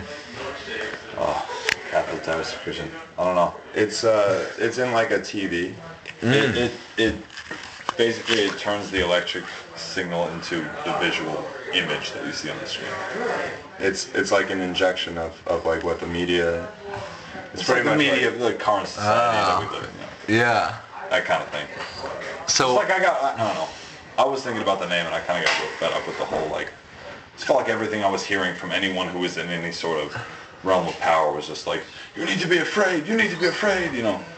It was just like, that's sort of how I felt at the time. It was a little while ago at this point, but. Yeah. Well, it sounds good for a name because it's kind of general. Yeah. You know, like general terms like that are kind of good for names because then you can do a lot of things under them. Yeah. I mean, that's sort of where I was coming from with it, but. Yeah. They take what they want from it, I guess. You know? So, you guys play with laptops. Obviously, there's some stigma as far as the the raw power electronics dudes go. Are you guys okay with that, or? I don't really care. Yeah, I don't care either. It's just sort of like this is what it was that we play. You know, just happened to be. I've done laptop shit for like a real long time, and it's just as like equal of an instrument as any other. Like when you say laptop shit, what do you mean? You've been doing like power electronics for a long time, or? No, not always power electronics, but like I've used like a laptop for like probably like 4 years or something to like make just like music in general. Most of it's like noise oriented. Oh, with Logic, you guys were talking about using. I've used Logic since like 2004 probably. Okay. So do you have a side project then, or? We both have side projects. Well, we all have like a bunch of side projects. Me and John actually play together in another band called Anamnesis with Jeremy from Halflings. Cool. And Yellow Tears. And yeah, it's like a much different kind of take on this. Yeah, it's like a lot of like low frequencies and high frequencies. It's much less. Oh like, yeah, I like those frequencies. It's not harsh at all. It's just like it's like really slow. We played in St. Louis, and Jeremy from Ghost Eyes was like, "Yeah, man, it felt like it was in slow motion the whole time." So it's kind of like experimental drone kind of stuff, or? I mean, kind of. Okay. Well, you guys, do you play live a lot? I mean, we went on tour for the first time over the winter. Yeah, we've played mostly with Tathad. We've toured like 2 times, the whole country once. Did you have any like interesting tour stories, like reactions that you weren't expecting from your We went to music? the Redwood Forest, and that was really cool. Me and Jeremy got lost. You guys definitely do a lot more with like the rhythmic kind of noise. Do you prefer that to the kind of free-form harsh noise thing, or is that because of the software that you're using? It seems easier to do the rhythmic stuff, or what? I don't think it's necessarily like because of the software or the hardware. I've done shit that's more freeform with web. It's just like the intention behind the project more than like what we needed to do out of necessity or anything. You know, that's just kind of like how we came into this thing. I feel like into the mindset of it was like rhythmic from the beginning. I don't know. It's just kind of how it always came off to me. What kind of? We didn't actually even originally plan on doing power electronics, and it just kind of just like became like. You know, when people started calling us power electronics, that's when I was like, oh, I guess we're power electronics. Like, the first, like, while we were doing this, I didn't, like, think it was anything, actually. It was just like, you know, we're doing something, you know, whatever it is. Well, were you into any kind of noise or anything before you started doing it, or? Yeah, I mean, I listened to power electronics and noise before, but it wasn't like an initial goal to make a power electronics project. What are some of your favorite classic albums that you guys consider to be like the landmarks of noise and power electronics? The Eighth Pillar by Condom. Boggs Volume 2 by Iron Dillaway. What kind of like you mentioned something about like the media, like what kind of concepts do you guys take into consideration or like use when you're doing your thing? I don't know.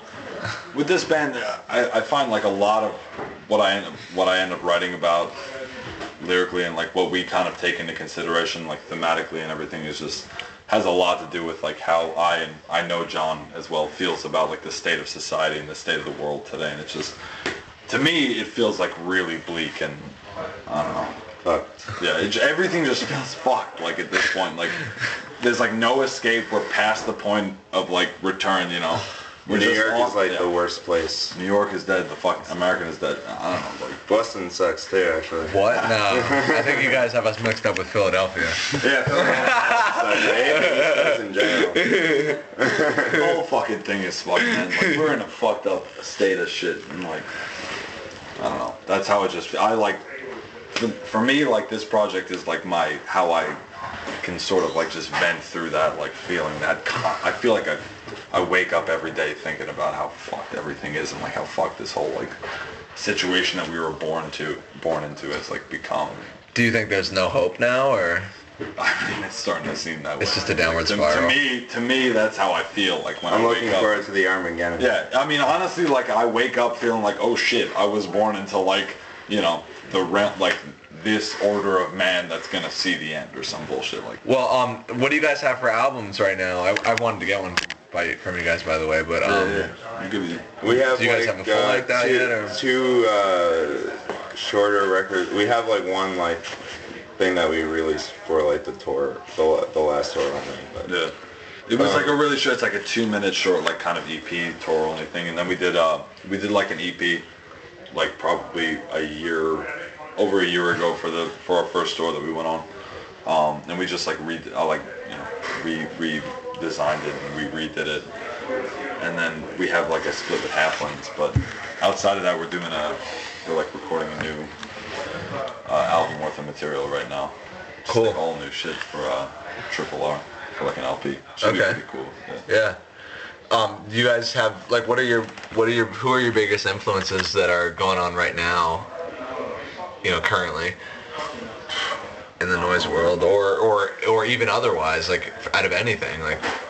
I mean, in terms of this project, I don't know. I feel like this project is sort of just influencing itself at this point. Like we're just, as far as I'm concerned, how I feel about it, like I'm just working off of the old, like what we've done in the past and just trying to like expand upon that. I'm not taking any outside influences at this point, you know. I'm just trying to work off what we've done and like make it better and make it, you know, just pick the bar up as far as we can pick it up. And, you know, I feel like we're succeeding as far as, you know, everything we've written so far. I'm like really happy with. So. Am I crazy to hear some White House influence there? I mean, maybe it was just the laptops or something. Yeah. Okay. When we first started, it was like, you know. I wouldn't really say that, like, I don't think we sound like White House at all, but, I mean, I love White House. Fucking awesome. But I actually, my favorite shit by them is New Britain, and... our stuff doesn't resemble that. It doesn't really sound like that at all. Yeah. All right. Thanks, guys. So Bloody Minded, this was recorded at No Fun Fest 2006.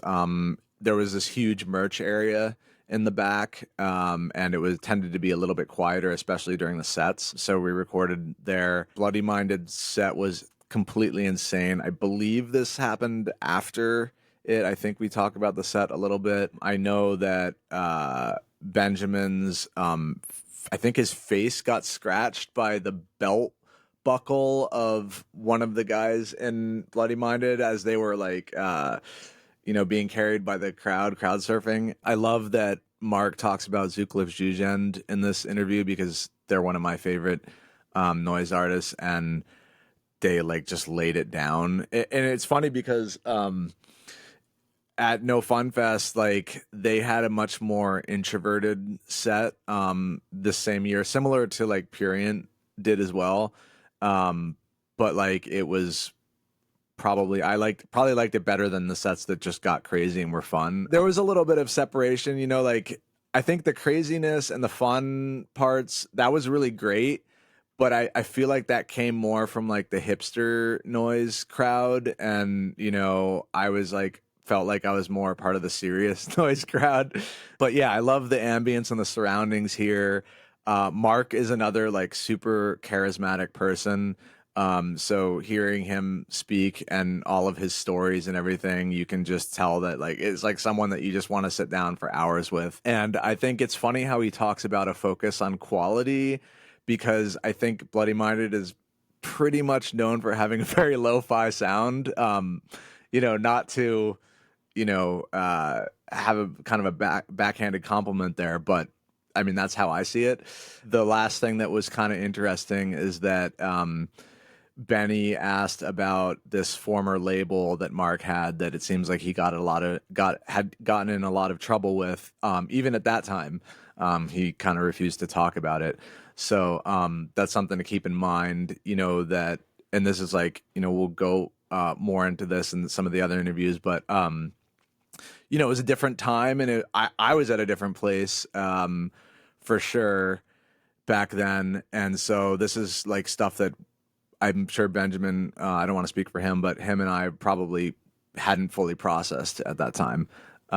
So yeah, it's just something to keep in mind. So Bloody Minded. So what was your favorite set so far this weekend? Man, I guess just because having never seen it, SJ blew my mind, and because of them being great friends and stuff. I mean, I thought the Death Pile set was amazing. Hive Mind was exactly what I needed to totally charge up before our set. So, but yeah, I mean, I want to call him Sutcliffe Yogan since he did a song, but also you could call him Body Choke because they did a Body Choke song. But they were unbelievable last night. I mean, I saw. If anyone could follow up MACRONYMPHA, absolutely. And I mean, that'll be a highlight of heavy music for me for a long time. First time I saw White House, which was like guess 22 years ago. It was with Kevin in the lineup, and he absolutely stole the show for me when he came out and I think it was Right to Kill that he did, and it was so intense. I was one of the first ultra heavy power electronics things I'd ever seen, and I was whoa. So are they any big influence for you then, like White House? Kevin particularly. I mean, Sutcliffe Yogan way more than White House, because I always thought that when he joined White House, they actually became a much more vicious, intense band. They were a little more avant-garde and experimental before, with certainly some of the I mean, which was a cool album and all, but the Sutcliffe Yogan stuff's amazing, and I continued to really be interested in his work in Body Choke. I mean, to me, I'm a huge Joy Division fan, and they're like an ultra heavy, mixed with a little Swans, and but still with really dark, intense lyrics. So yeah, he's pretty amazing guy. So yeah. What did you think of your set? I had a blast. It was what we needed to do, especially coming back second year last year. It was a totally chaotic set in the basement in a different way. And, Olson from Wolf Eyes said that we should get the Guinness World Record for problem solving because of just the mayhem that Peter created, that the crowd created with all the equipment falling apart. So it's nice to basically make it through a set. The audience was incredible, and it was just real high energy and a lot of fun. So Peter is a real tall goth. Yeah. All right. How long have you guys been playing with him, and how do you know him? Because I saw you guys a couple of times before. He was doing stuff with you. Yeah, he's one of the earliest Bloody Minded members. Oh, really? But he lives out here, and I used to live out here, so we met probably 12 years ago, roughly, and he was the first replacement member of Bloody Minded, because Bloody Minded was actually, besides me, the last two people in Intrinsic Action, my old band. So Peter was the first person to join after one of the Angel Ramos left the band, and so he's one of my two best friends here. Him and John from Slogan are my oldest New York tight buddies, and so Peter unfortunately doesn't get to do as many shows because of living out here, but he flies into the Midwest sometimes. He just came out to do a big Detroit show last fall with us, so yeah, and he's definitely the shows are different with him, as Chris's head here can attest. I mean, he absolutely turns into an animal, and you don't know what's going to come out. Sometimes it's it's always over the top, and it's the real natural him just letting loose. Sometimes it's a little more on the violent side. Sometimes it's absolutely weird, and I don't know how to describe it, but he just he's like Tasmanian devil going crazy, and there's the shows definitely have a different feel than some of the straighter sets that we do, like with the Chicago lineup or whatever. So right. And he energizes me, certainly. It was good for this. Oh yeah, definitely needed it. Just a little more for the crowd to watch him, trying to put a chair on a table and climb on top of that and reach the ceiling. I don't know. When we played Behind the Green Door the last time in Detroit, he managed to it's like a kind of two-story loft kind of thing, and he managed to get up a staircase, stand on a table, and he came out across a beam. Well, first he threw a giant bag of garbage, probably chondritic sound, paper shreds out into the audience. So it's in the middle of this dark room, this confetti came flying, but then he shimmied across the beam for a while and just all of us couldn't hold on to the beam any longer and just dropped down into the audience. He nearly dislocated Gary from Mammal's jaw at that show. I mean, it's very unpredictable, but not it's not like a nasty aggressive thing at all. Yeah. It's amazing it's more how just like a drunken fun thing. Yeah, it's great. You guys you just put out a new album. Yeah. Correct. And I was talking to you earlier a little bit, and you recorded in the studio. Yeah. Correct? Because you were talking about how you sort of accumulate pretty high studio costs in each album. Right. Which is kind of different as opposed to a lot of other artists which do the bedroom recording and that sort of thing. Why do you choose to record in the studio as opposed to your house?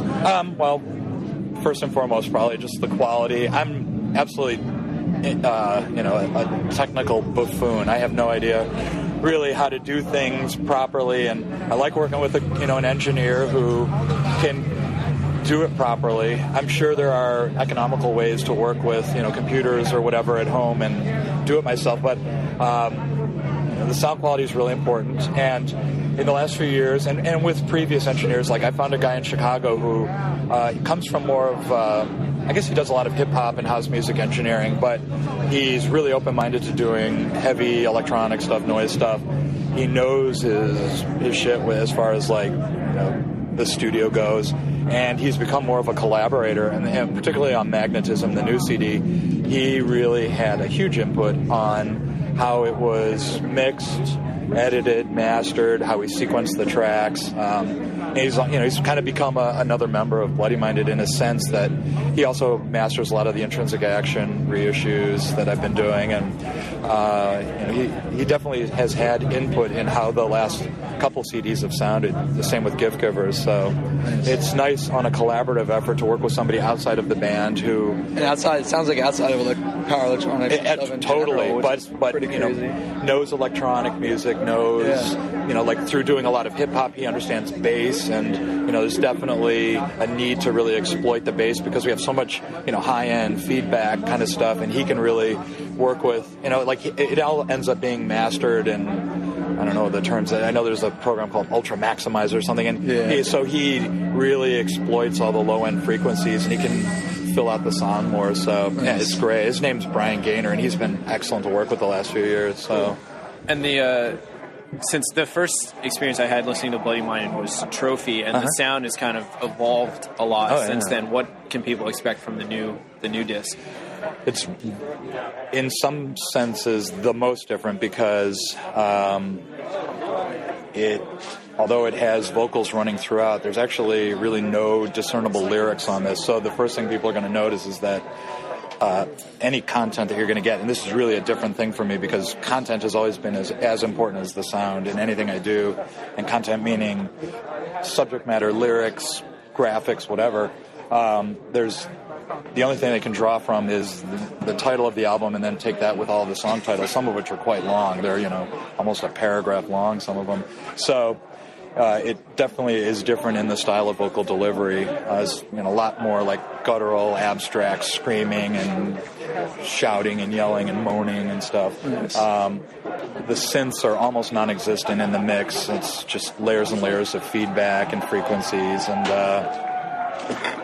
it's it's got elements of Gift Givers and True Crime. The production values are there, but it's that's the thing that the people have already heard. It just came out literally last Saturday, a week ago, or when I got them shipped. So not a lot of people have heard it all the way through yet, but close friends and stuff have noticed right away. They're like, it's kind of freaked a lot of people out already that they can't latch on to the lyrics that they're used to with my stuff. So yeah. And you've been doing the intrinsic action reissues for a while, but you just started also doing Super 8 loop stuff again, reissuing all the 50 older tapes and doing newer stuff. Why did you decide to bring that back? I mean, not to sound like an asshole, but sort of demand. A lot of people I know have been asking for them, and I thought, maybe I'll just do some little runs on them. But people started asking to, hear this stuff, and that was a nice pat on the ass. I thought maybe I should start recording some more of this stuff. Like, I moved recently and kind of unpacked all of my synthesizers and thought, I could start. And I guess also like listening to a lot of Hive Mind, just spending a lot of time with Gray and talking to him all the time. And Workbench also, Mike from Double Leopards, did a couple shows with him and just loved listening to both of what they were doing. And I thought, I should kind of think about this stuff again. So what I'm doing now, every month, I figure I'm going to remix and remaster one of the old 1 through 50 Super 8 loops and then try to get a new one recorded each month. So nice. 2 months into it, so far so good. We'll see. Now I'm already behind the gun for March, so we'll see what happens. It's kind of cool that you talk about Gray and how he kind of influenced you to bring it back. Yeah. Yesterday I was talking to him when he was talking about how you influenced him to kind of do some of the stuff that he's done. So it's extremely sweet of him. I mean, just seeing the energy level that these guys have as far as their work ethic and stuff for a bunch of sort of slacker stoner dudes or whatever, they're really they get a lot done, and I've had some heavy lulls in what I'm working on, so it's cool to see how much they can accomplish, and it's definitely inspiring to try to do some work myself. So yeah. And then the other question, as far as releases go, is you've also been doing the private series, 7 inches. What's behind that? What got that started? How do you choose your artists? Well, part of it was I just thought in my mind I would like to see some singles in this format where it sort of contradictory to what I just told you about, like content being really important, the full package as far as the artwork, design, etc. I just like this idea of a really stark package, plain white cardboard sleeve, glossy sleeve, a nice white inner sleeve that's lined, and then white vinyl, very limited information on the labels, and then just a simple insert, and it was really to make you listen to the songs and not have anything else to kind of really go by. As far as the choice of artists, part of it was I kind of felt obligated to release 2 7 inches that were going to be. I did a series of singles on Bloodlust in the kind of mid to late 90s that probably just, I don't know if they made it even into the 2000s. There was maybe 8 of them, and it was a lot of the people I was working with at the time. So I had 2 left over, an Atrax Morgue that really was a great single, and was the A side is very eccentric sounding. And I knew it had to be out, so I kept kind of bugging Marco to follow through on it. And then the other one was Final Solution, which was a band I used to play with in New York when I moved out here in the early 90s. And I noticed that one seemed to have the most information. Well, yeah, there was a lot more to it. Greg Scott committed suicide several years ago, and we had been it had been delayed, and then we kind of revamped the idea of putting it out. After he died, I was like, well, there's no way. I mean, we literally, the last email I got from him before he died was within days before he committed suicide, and it was asking me, just a little technical question about the cover artwork and stuff. So I shelved it. I was like, well, I can't do this now. But after some time had passed, I thought it was appropriate, and I thought it would really deserve to be out because it's a great single. And so that got the series rolling. And then I thought, well, I want to put out some stuff that really is about what I like right now. So picking artists who I've either worked with before or have started playing with, live shows. So that it made some of the choices really easy right away. With Gray, instead of doing a Hive Mind, because there's so much Hive Mind stuff out there, we've done some shows with him as Cleanse, and he did a cover of an Intrinsic Action song. So I knew I wanted to do a Cleanse single. And I had to do some new slogan stuff because John's, again, as I said, a really old friend, and there he is. And there's going to be some interesting developments in the slogan department on the label as well this year. Angel of Decay. I mean, I've done a lot of stuff with Death Pile and with Dead World. So I did a show with Jonathan here at Tonic last October, and it was amazing sounding, and his new CD is great. So that was a no-brainer. So it's still going to mostly be friends. Was that the last Death Pile show? Or no, this was just this past November, and it was, I did a solo show. It was the first time I did a solo thing in New York. And was that? It was as Angel of Decay? Yeah, it was as Angel of Decay, yeah. And so I knew I had to do that. And so I've got, I'm sorry, how was it getting to see the last Death Pile show? The new last Death Pile. The new last. Because the last Death Pile show was, it was totally disappointing to have to realize that was the last Death Pile show, because Jonathan's one of my favorite, frontmen. I did a show years ago, Intrinsic Action, Death Pile, and White House, and Jonathan was with Dead World, and Jonathan is just an incredible. It's cool to see a metal frontman doing power electronics. So the other night was amazing. I mean, and spent a lot of time with Mike Connolly in the last couple of years, and he really, I think he did it justice. And it was weird because it was like two of my worlds colliding that are definitely kind of separate worlds. I mean, the Detroit scene is very different from the power electronic scene, but those guys definitely show a lot of love for, some of the stuff we've been doing. And so Connolly did a great job, and Jonathan was up against the potential for goofiness in the audience, and he came out and did a totally strong set, and credit to him for. About Intrinsic Action, it's always been one of my favorite titles for a project. Oh, cool. Thank you. How did you come up with that name? And that obviously started before Bloody Minded. Yeah. What got you started on this whole scene and everything? Who was the first person you had in contact, outside of your own personal circle too? The Intrinsic Action name is probably not going to be terribly interesting. One of the first bands I was really into was SPK, so I knew I wanted something scientific sounding. So it was not much better than a random page stop in a medical encyclopedia or something. But it sounds really philosophical too. Yeah. Well, it does. It's got it has its medical or scientific term, but it seemed multi-layered. But there's no great story behind it beyond that. The first contact was really Pete from White House, Peter Sotos. I mean, he was the first person to really help me with getting contacts. I mean, I've known Pete for, 22, 23 years, and he's just been a great friend with, supporting the stuff I've done forever. And so he got me kind of on the road with connections, and that's how I was really able to start getting the first Intrinsic Action tapes, networked. And through him, I met, people that I'm still friends with, like a lot of the Italians that I do work with, like Andrea from the Sodality and Paolo from Sigil Mesh, Rena Stimulants, all came through some of the first contacts I had. So it's, not just affected the music, but, whatever. I mean, I'm like my adult life with friends. Yeah, it's great. Do you know that there was a New York hardcore band with the same name for a short while? Intrinsic Action? Yeah. No, not at all. I used to have a record. Wow. No, because it's weird because, we always knew there were a couple other Final Solutions, one of which was a skinhead band, and that was always a huge problem, and especially since the Final Solution stuff came out on AWB, which was, not a whole other... Gotten a lot of, I'm curious what kind of reactions, some of the worst reactions or comments you've gotten from people in regards to like stuff like Pro Anna or the AWB stuff. AWB stuff is just happily long put to bed because it's, I really even don't want to go into it. It's just stupid on certain levels. There were great releases on the label, but it was just ill-informed in most other levels. Hey, Sam.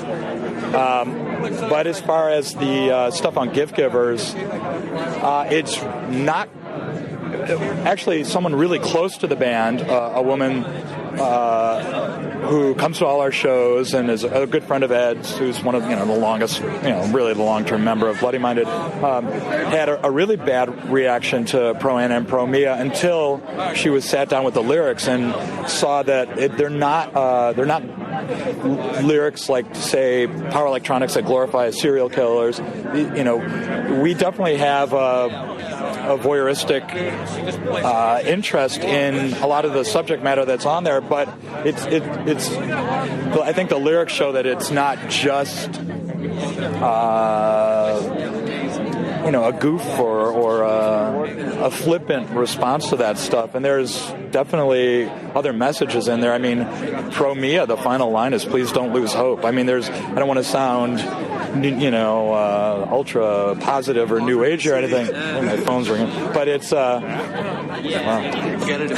no, it's okay. So it's we do put a different spin than probably a lot of people would expect for whether we are still or whatever a power electronics band. I don't even know if we're a power electronics band anymore, but our that album in particular definitely goes in a different direction with lyrical content to kind of definitely turn it away from the typical stereotypical whatever type of lyrics that people I've noticed you've always had a little bit of you've gone beyond just those main themes that seem to follow some of those, just talking about even sort of like some punk aesthetic to it. These are the people these are the fuckheads down the street for me and shit. Yeah, and then I think the new album Magnetism, when people see the song titles on that, it's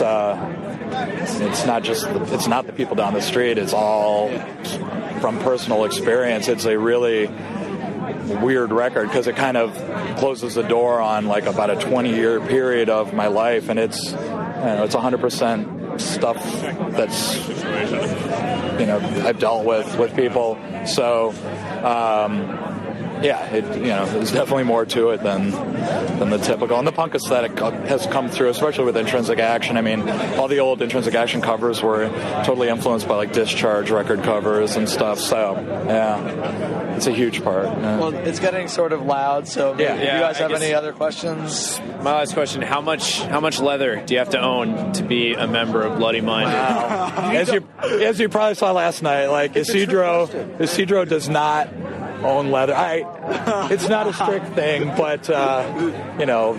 So vegans can join the band. Oh no, vegans can join the band. Of course. The question is whether or not they wear more skin halfway through the set than leather. Yeah, right. Yeah, right. Peter, I heard moon the crowd unintentionally. It's funny because he had a different pair of pants on at the New Brunswick show, and he's like, "Man, I'm really probably gonna go for it tonight. I'm gonna wear my old pants," and they totally just came apart at the seams. So no, we're open-minded. I prefer everybody being all black, but some people just don't feel comfortable. If you've worn leather for 20 years, you can deal with all the, the jabs that people make at you, but it's all right. Any last words? No, just to, totally appreciate the interest. We do and too. The time, and great to meet you guys, and hopefully there'll be some shows in the future, etc. So yeah, thank you, and I can't wait to check out what you guys put online and stuff. So yeah, thank you guys. Mark Solotroff, Bloody Minded. Thank you. Cornucopia.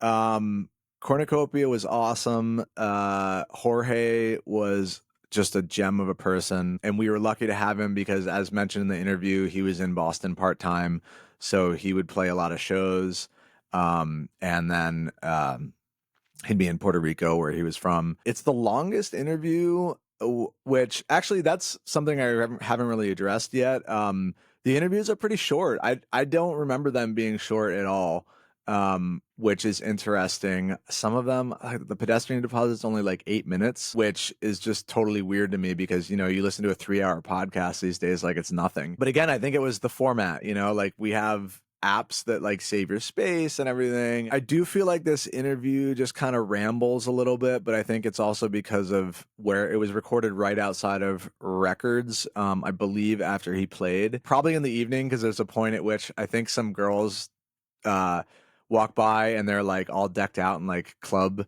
outfits and everything. But yeah, like not too much to say about this, just that it goes pretty deep into all of Jorge's activities at the time, and he's really cool guy. So Cornucopia. We are here with Jorge Castro of Cornucopia. That's your last name, right out front of the lovely RRR store. Yeah, we're hanging out outside after a show. Gorgeous Lowell, Massachusetts. So I guess my first question is, you are in Boston only part of the time. Why is that, and where are you in the other times? Well, I live in Puerto Rico, which is,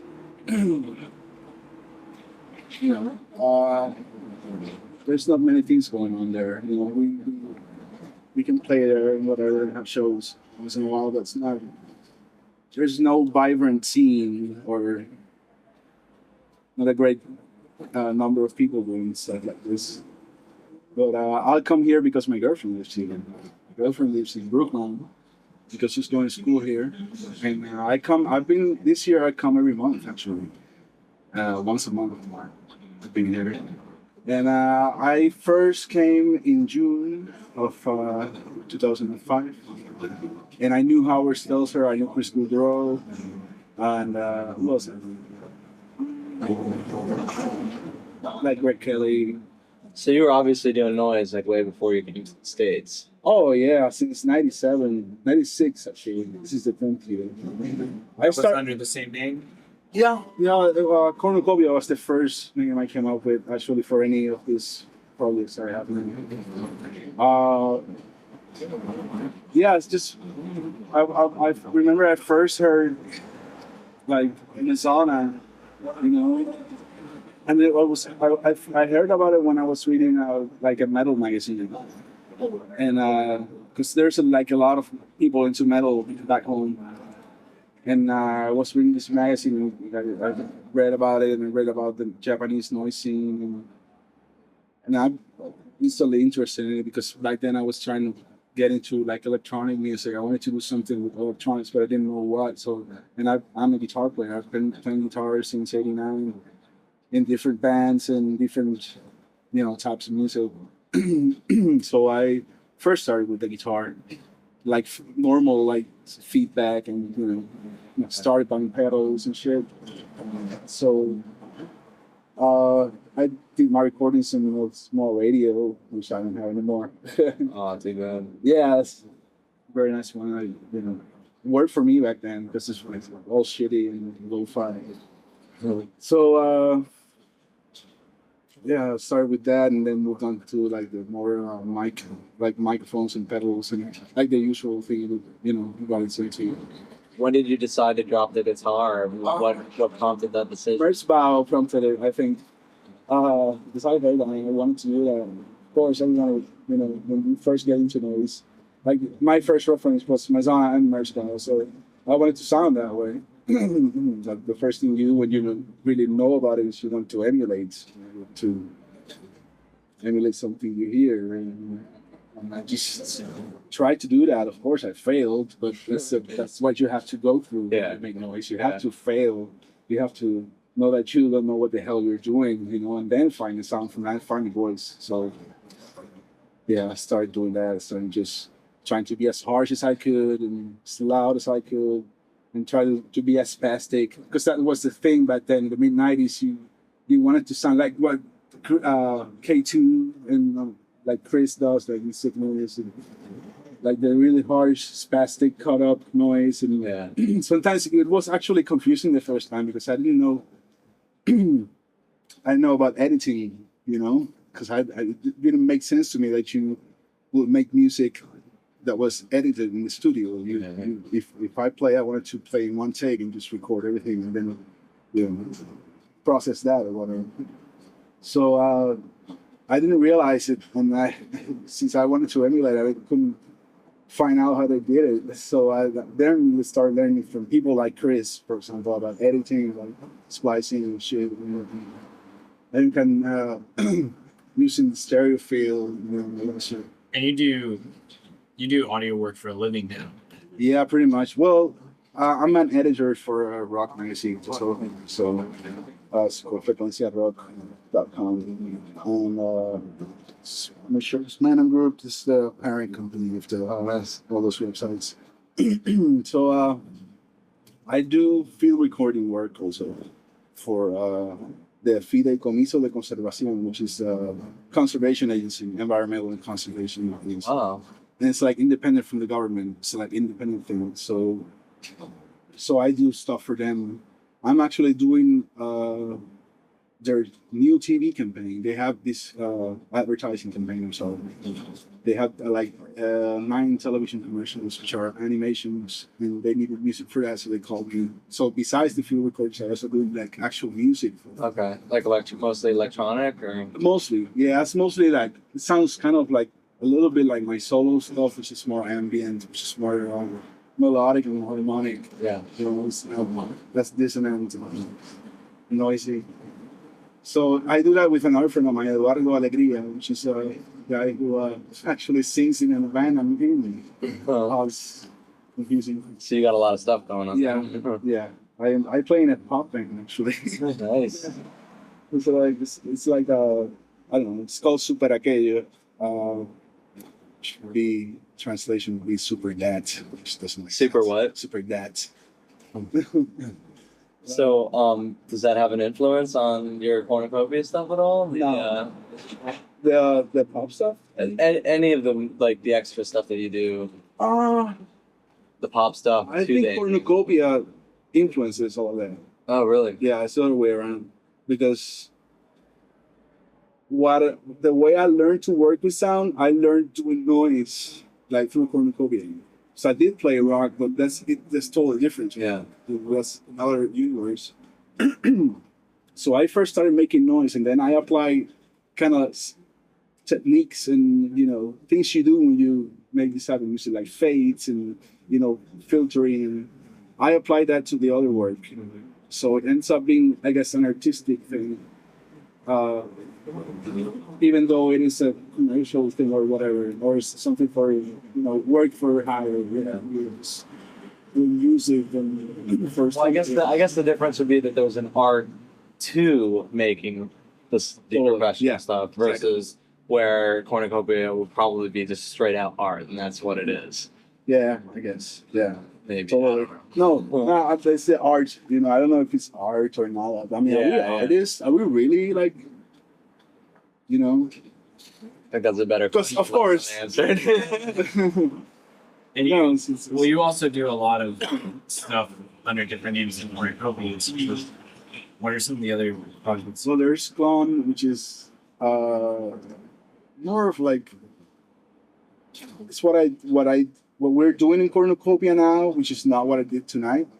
It's something more like what you heard last time, but it's on my own. The other guy doesn't influence. Who is the other person? Claudio Chea.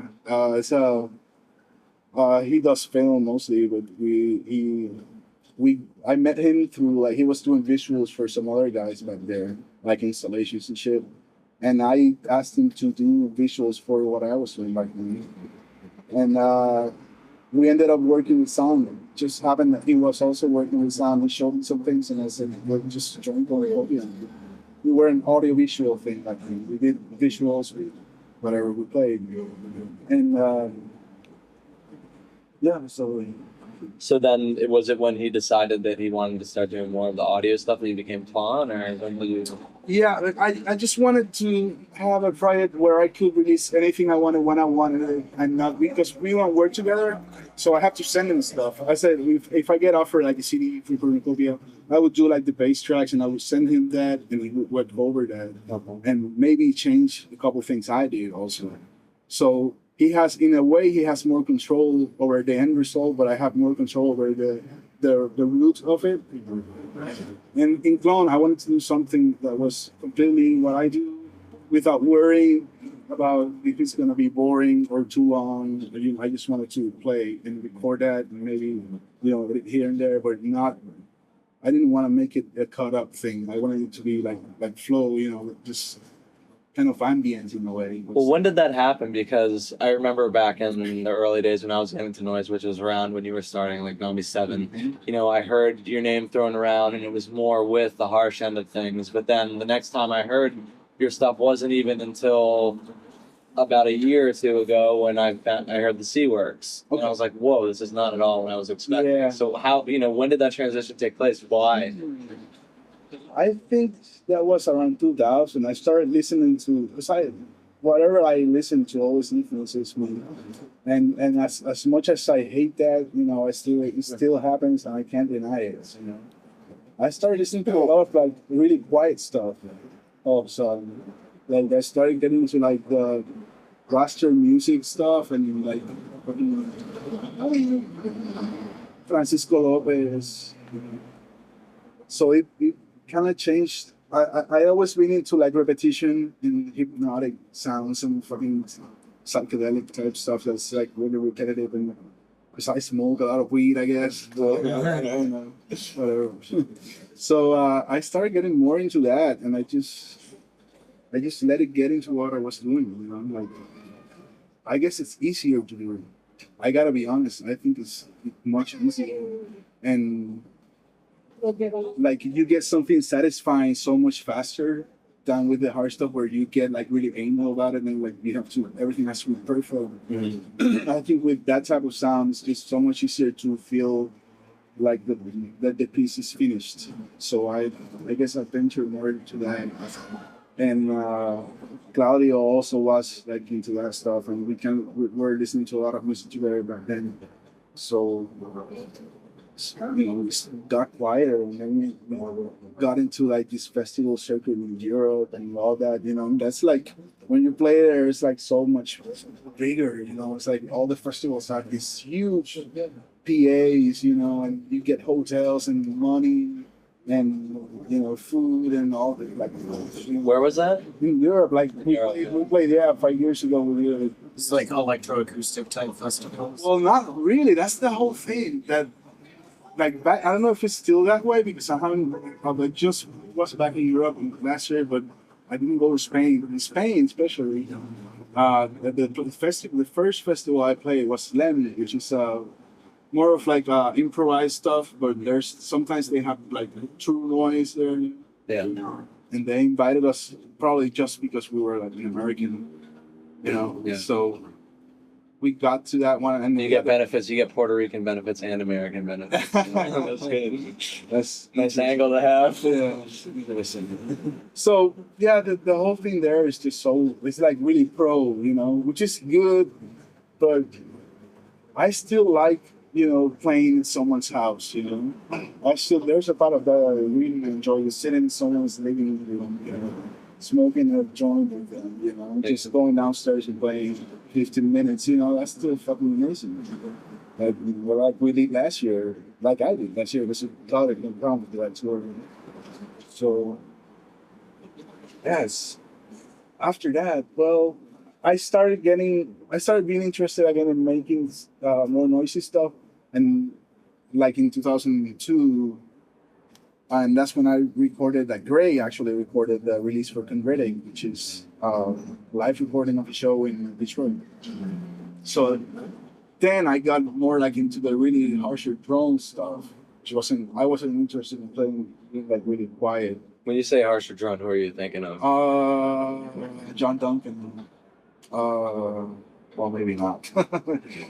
I guess Hive Mind would be an example, which is from now, you know, because Hive Mind wasn't even formed. Like, yeah, I started getting into that, and I think the latest releases we've done after Seaworks is from that time, from 2001. So that's not really what we're doing now. You know, what we're doing now, I guess, is more similar to what some of the Astro collaboration. And you just did a split with Astro, right? It's a collaboration, actually. Oh, we did a track with his sounds only, and I think we added some from maybe a few. Oh, that was a collab, because I thought it was a split. It was 2 tracks. The first track is actually us in the background, I guess you could say, and he's playing the synth like over it. It's just improvised. Yeah.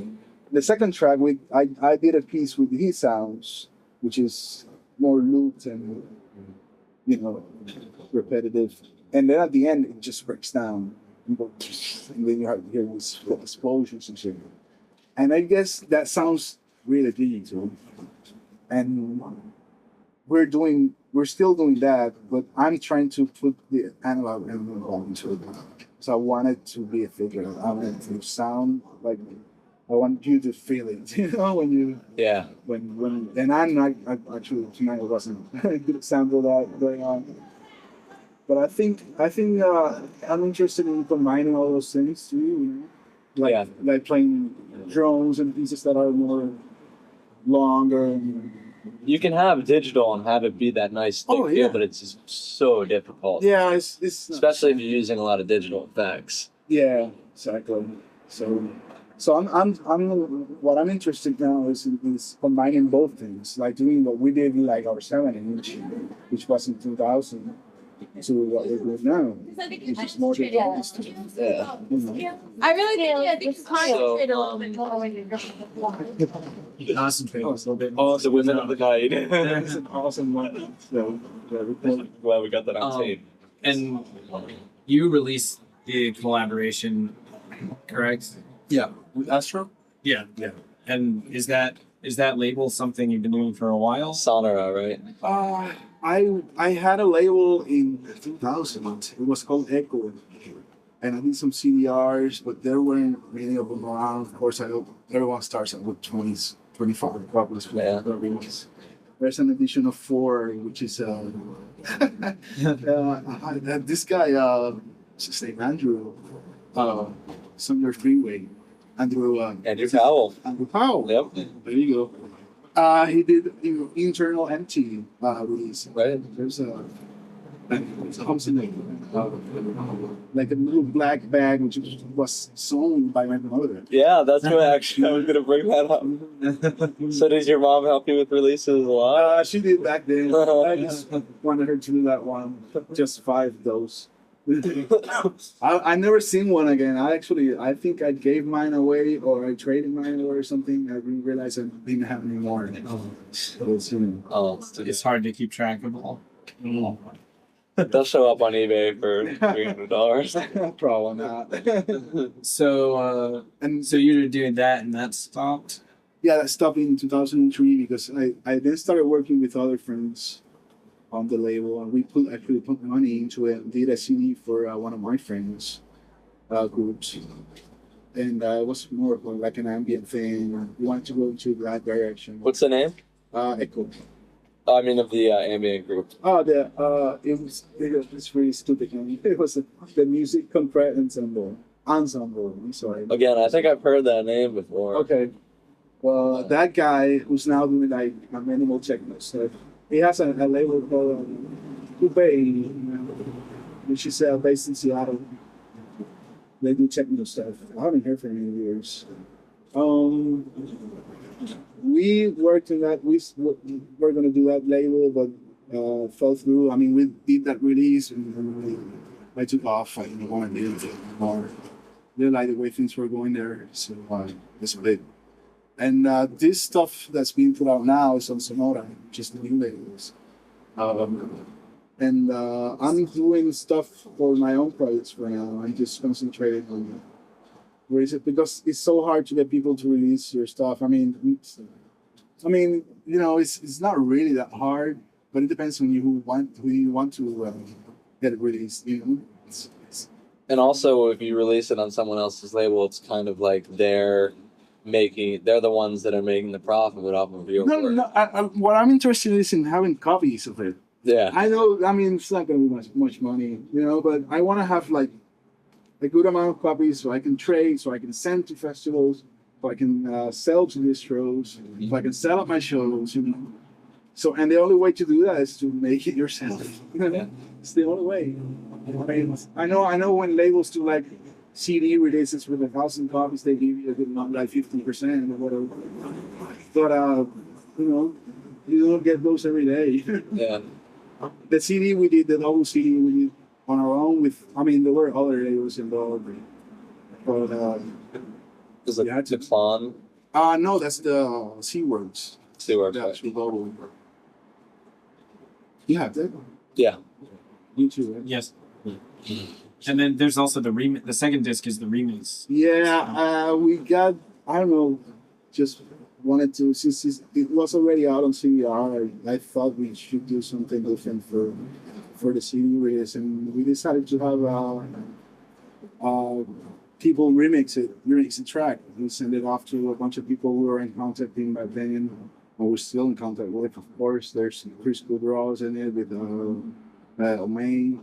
There's Gray, Black Sand Desert, and King the Scone, Last MR Ultimate Mates, who we toured with in 2002, and we played in New Hampshire. Nice. King State College in New Hampshire. There were 2 people in the audience. Yeah, sounds like a noise show. Yeah. And yeah, we decided to ask them to just rework the track into their own, and everybody. I think all the tracks are great. I actually enjoy it.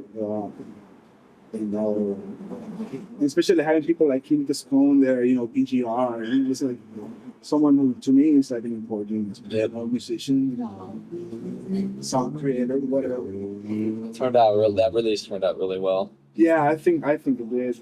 I'm glad to see, like, I see it in distros in Japan and all that, so it's cool to see that it's around. You know? Like, one of the labels sold out of it, you know, so I got like 20 copies left.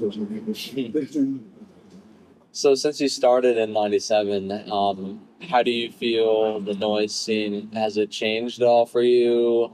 Yeah. How do you think the change has it affected you at all, or have you just sit It's back affected me in many ways, actually. Not necessarily bad at all. I think it's great to see that people are actually giving themselves a chance to listen to something like this. And in a way, it's kind of weird because the artists that you know are the best ones are not really in that circle and that plateau, I guess. in the circle of In the who's plateau. considered to be the who's best? considered to be important. Yeah. Fights, whatever. I don't know. That's cool. They're cool bands. I know Aaron Delaway, amazing people, you know. But and they do really excellent stuff, you know. But the use of the word noise. I guess I'm some sort of purist or some. Are you? to call something like Wolf-Eyes noise is unnecessary. Well, I guess it's maybe not so much that it's questionable whether it's noise or not, but that, what they're doing is not really anything new. Whether they're doing it well or not, that's a whole other issue. Yeah, totally. But what they're doing, and like what Aaron Dillaway and stuff, like, is this really the new? But they're being treated like it's kind of like the big thing now. It's like, yeah, they're coming on like, whoa, look at this stuff. It's like, well, how about 5 or 10 years ago when this stuff was being done? I really want to make it clear that I'm not saying anything bad about it because I don't have anything bad to say about it. I'm just saying that it's a little weird. Yeah. It's weird. It's just like something that's so underground and has such a communal atmosphere, I guess. It's a little weird to see like Chris Draw, for example, not be more respected place. Well, isn't it the noise scene just as much based on people staying in the woodwork, and certain very small select groups of people being into one person who no one else knows about. Right. So at that same time, I think we all have our own projects where we're like, oh man, this is so great, but no one else knows. Yeah. And maybe these guys have come from a different angle, being like, on Sub Pop and everything. Yeah. We're like, it's just because everyone knows them. Yeah. That it just happens to be that they seem to be the ones that are popping out. Right? But I think it's amazing to see like people really going like really crazy for this shit. Because I like the energy. Yeah. I love it. I was when Wolf-Eyes played No Fun, and that fucking beat or whatever it is that they do, that thing hit me in the fucking chest. Yeah. That was awesome. And live, they're amazing. It's like when you go see them, you get your money's worth. Yep. And I think that's great. That's amazing. It's just I guess it's not an issue really because you use the word noise and who cares? Yeah. I should. It's more just a flavor I shouldn't than we give a can fuck. Yeah. I shouldn't care. And it seems to be that people who are getting into it now for whatever reason don't really have a sense of history about it. And I know I sound like an old man and I say, oh, I really don't. But it's like, it's good to know where it came from, like really dig deep and really look into it. Because it's interesting. I mean, this type of music has like a completely unique history, like the way the bands came out, the way they stopped people like in the 70s. So, I think that this noise, the type of noise that we do now, is more influenced than like the 70s, and like all the industrial stuff, more so than Luigi Russolo or Stockhausen, which was there before. They did some academic stuff, but it was similar. If you hear it, you probably can tell between certain albums, So it's more. I think there's like a punk element to it in a way, like people have to have an attitude. Like when you see a show, you see more of a physical performance now, which didn't happen before, not necessarily. I mean, and you can tell when you go see somebody like Steambox, for example, which is Steambox, he's just there playing his pedals. But he's from that time, like the 90s, where people didn't really care about, jumping around. Yeah. And you see what's going on now, it's more of, an attitude to, like a physical thing, and it's like seems like there's a lot more attached to it. It's more like your face, like visually. Yeah, it's more on your face because it's more or less the same. Experientially too. Yeah, and that's cool because I think that's the way young people, like really young people, get into it because they see the energy, which is awesome. But it's great. It's good if they start digging and learning the history of where it came from. Because I know a lot of people will know that Wolf-Eyes sounds a lot like drum machine. So you think it's a good thing that there are acts that are exploding now and noise is getting bigger and yeah, totally. And I'm really happy to see people like Ron also get some recognition for what it is because he's been around, So, many years ago, he wasn't releasing very much records. He wasn't playing live as much, and now he gets to like take a sabbatical now. So I think as long as people as Ron and like GX from the haters are around, you know, Damian Romero, those people that, you know, that are really like into the sound. Yeah. As long as those people are in the crowd, you know, in those Keep a watch over the crazy kids. I think we'll be all right. Yeah. Those guys are just amazing. I totally admire them just greatly. Like Damian Romero is just so amazing. And like GX, he has this complete universe of his own, you know. Yep. I always go to his website and just spend a lot of time just going through it, you know, just checking out the videos and everything. Yeah, and this is text, and you know, all the stuff he writes is just so amazing. A lot of stories in there about people who do like really cool stuff, you know. So it's great. I think it's great. I think those people are the ones that like are the ones to look up to, I guess. You know. Yeah. It's great. Like Joe Romer is back now. It's fucking amazing, man. I mean, I used to always wanted to see. I knew I would never see MACRONYMPHA. I knew it. I would never see him, and I've seen him twice. To think about him playing to a crowd of roughly 250, 300 people. Young people. Yeah. Amazing. Both years in Alpha was just, the first one was really short, and I loved it. Blessing gone. Amazing.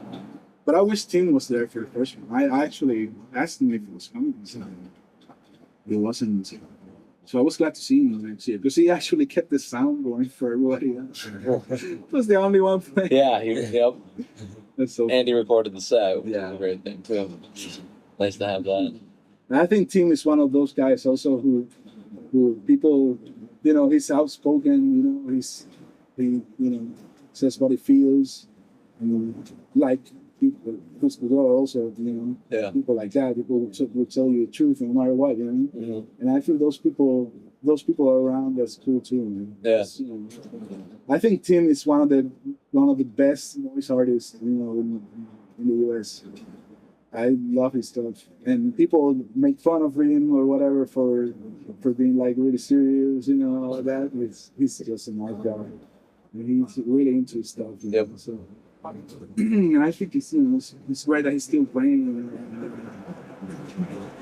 He's lifers, the lifers. Yeah, totally. Mm-hmm. They'll be around when we're not around. Yeah. When we're old, you know, they'll be older, but they're still doing it.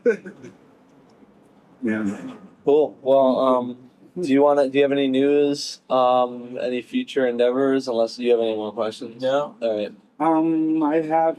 There's a CDR coming out with some compilation tracks we've done over the years. We put them all on one CD. Because most of them are never in print. Putting that on Sonora.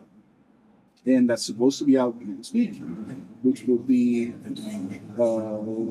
July, I don't know, beginning of July. 26th, 28th. End of July.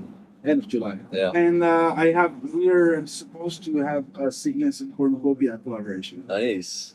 Which started in 2000, but we kind of left it off and came back to it. And now finally Chris is going to work on the tracks. It's actually going to be a Sickness thing because he's going to work on it. Yeah. He's going to do all the work, so he deserves all the credit. And yeah, I don't know when that's going to come out. I'm not going to say anything because it may take a while. Yeah. But that's coming. And it's going to be Sonora with Ninth Circle, which is Chris's label. Great. And we're working on other stuff. We're still working with Wilt collaboration. And Zbigniew Karikowski also. We're doing a CD with him. Who's that? Zbigniew. I played with Carlos Gifoni. Carlos and I did something recent. We're supposed to have a 7-inch shot. It's that collaboration. He worked on my tracks and I did the same. Was that Sonora as well? Yeah, probably with another label. Oh, yeah, that's the idea of it. I don't know who with. And what else? I think that's it. Yeah, pretty much. Great. All right. Well, thanks a lot. It was Cornucopia, the Blood Ties, and we'll see you next time. Thrawn, aka Emil Bolio. This was actually recorded at RR Records. I'm not sure. I'm guessing it was probably around the same time as the Cornucopia interview, so it might have been when Jorge played the shop. I love this one because Ron just has an amazing personality. It shines here. His view on noise is like very unique. It's really positive, but also in some kind of way completely nihilistic, which I think just encapsulates kind of the harsher end of a noise in a really good way. And it was really unpredictable. I didn't expect to end up chatting about cowboy music in a noise interview. So he really like threw us for a loop a few times. And I mean, that's how it was, just to kind of paint the picture. That's how it is interacting with Ron. I mean, when you walk into RR Records, or Records, as he likes to say, you don't know what kind of music's going to be playing. You maybe bring some noise releases up to the counter and he'll pull out some crazy record that's like, Balinesian music from 1960. Like, you have no idea, and you're just like, he just throws you for a loop. So, this one is really special, I think, for that reason. So we're here at the RRR Record Store with Ron Lessard. 219 Central Street, Lowell, Massachusetts, 0198. I'm not plugging it or anything, but... 978-454-8002, 10 to 5, Monday through Saturday. All right. Give or take an hour, if I show up. So, I guess instead of introducing you myself, do you have any... short you want to tell our listeners, what? No. Okay. No, I'm here on your dime. He does the Emile Bolio Noisician project, if you want to call it that. I don't know. For want of a better term. Yeah. So he's also been distributing experimental and avant-garde music for some time now. Yep. And I sell Van Halen, and I got all kinds of good stuff here in the shop. Yeah. So, when did you actually start? 1984. This stuff, okay. Yep. Actually, January the 3rd, 1984 is when I opened. Wow. Yep. Did you open the store before you got into noise, or? No, I was listening to noise before I opened the store. Okay. But they weren't related. I was just into it. I didn't open the store because of noise. I opened the store because I wanted to own a record store. Yeah. Yeah. And so when you opened it, did you just had a vision of just selling, I just wanted to have a cool records, record music. store. Yeah, I just didn't want to work for a living. I just had it. My ambition was to have the coolest record store in town. Thank you very much. Yeah. It's definitely the coolest record store in Lowell, Massachusetts. Exactly. Exactly. So I can't complain. Everything after the verse is just gravy. So. When you started your record store, did you start the mail order right away? Did you do a lot of mail order back then? Let's see. I opened in '84. My first catalog, I think, came out at the end of the year, like November of '84, something like that. And my first record, my first label, I think came out like at the end of '85. What was that? It was Eugene Chadbourne, country music of Southeast Australia. Not quite as good as banjo versions of Van Halen, but damn it, it's close. Was that did you call it RRR back then? Records. When did you decide to start the Pure series after that? When? 1995. Why did you start the Pure series if you already had a record label going? Well, it was just an offshoot of, our records. And the whole idea behind Pure is that I wanted to release 50 CDs over the last 5 years of the millennium. 95, 96, 97, 98, and 99. And on January the 1st, 2000, Pure was officially disbanded. And everything that came out on Pure was reissued as RRR titles. All right. But the whole idea was just to have 50 CDs over 5 years, over the last 5 years of the millennium. Don't ask me why. It was just one of those things that popped into my head, and I had to do it, Is there a difference of what you decided was going to be on RRR and Pure, or was it? Well, Pure, the whole idea behind Pure was to have just pure noise, just as much as possible, and one of the things about behind Pure is I wanted was the generic covers and the generic titles and all that stuff. Is I wanted to remove the whole concept of ego when it comes to noise, because a lot of bands, they like, just You know, we're gonna put this shit on the cover. We're gonna make it look like this. We're gonna make it look like that. You know, we're gonna put tons and tons of manifestos explaining why we're so fucking awesome. You know. Yeah. And so I wanted to eliminate all that and just, you know, either the sound stands on its own or you toss it. Yeah. You know. So that was the second big concept behind Pure. Oh, cool. And when did you start recording as Emil Bolio? I have no idea. I'm gonna guess 84. I'm gonna guess. I have no idea. How did you come up with the character? Emil Bolio? When I first started, well, Emil Bolio is a real character. He is the former mayor of Manchester, New Hampshire, and that's my hometown. You know. Oh, okay. And when I started doing my recordings, I knew I didn't want to release it as Ron Lassard. I mean, do you want to put yours out as what's your name again? Benny Nielsen. Do you want to release your recordings as Benny Nielsen? No. Yeah, tell me about it, you know? So, I mean, I didn't want to do it as Ron Lassard either, you know? So, I mean, you know how you have to stick with your first impressions? Don't ask me why, but for some reason, the name Emil Bolio popped into my head.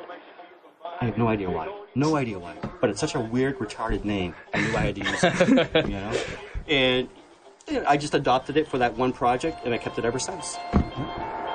Have you're saying that one project, have you been involved in other projects? Well, by that one recording. Okay. I decided to, you know, I didn't want to put this recording out as Ron Lassard. I wanted to put this recording out as something else. And I didn't want to have, like, stupid band name, you know, like Mutilated Carcass or something like that. You know, it's just, like, so generic, you know? So, like I said, I mean, Emil Bolio, for some reason, they just, like, boing, and, you know, I just had to stick with it. I know some of the your views on noise differ in some respect than what seems to be very accepted in the scene. Like, a lot of people are more into, like, you know, misanthropic themes and, like, very, you know, outcast, isolationist. Yeah. Whatever. They throw all these names around. It's How do just you? punk rock bullshit. Yeah, you think it's so? just fucking posing. Of course it is. Yeah. You know? Yeah. I mean, when you meet these people in person, they're just like regular people. Yeah. How is your stuff, like, accepted? How do you think it's accepted as far as being, you know, more of, like, on the, you know, noise equals love type themes? Well, and, you know, when you play live, people who say they don't know, they haven't seen you before, have you gotten any interesting reactions? Oh, I always get positive responses. Yeah. Nowadays, especially. Yeah. Because I mean, I pretty much got my shit together, and I'm able to relay it in performance. And, you know, assuming I have a good set, then, you know, people can definitely dig it. You know. What was the question again? Have you gotten any, what's, like, so to say, some of the most interesting responses that you've gotten? Oh, I don't even want to get started on that. No, I mean, you know. We want to hear stories. No, I got no stories about that stuff. No. Okay. Oh, no, forget it. Oh, come on.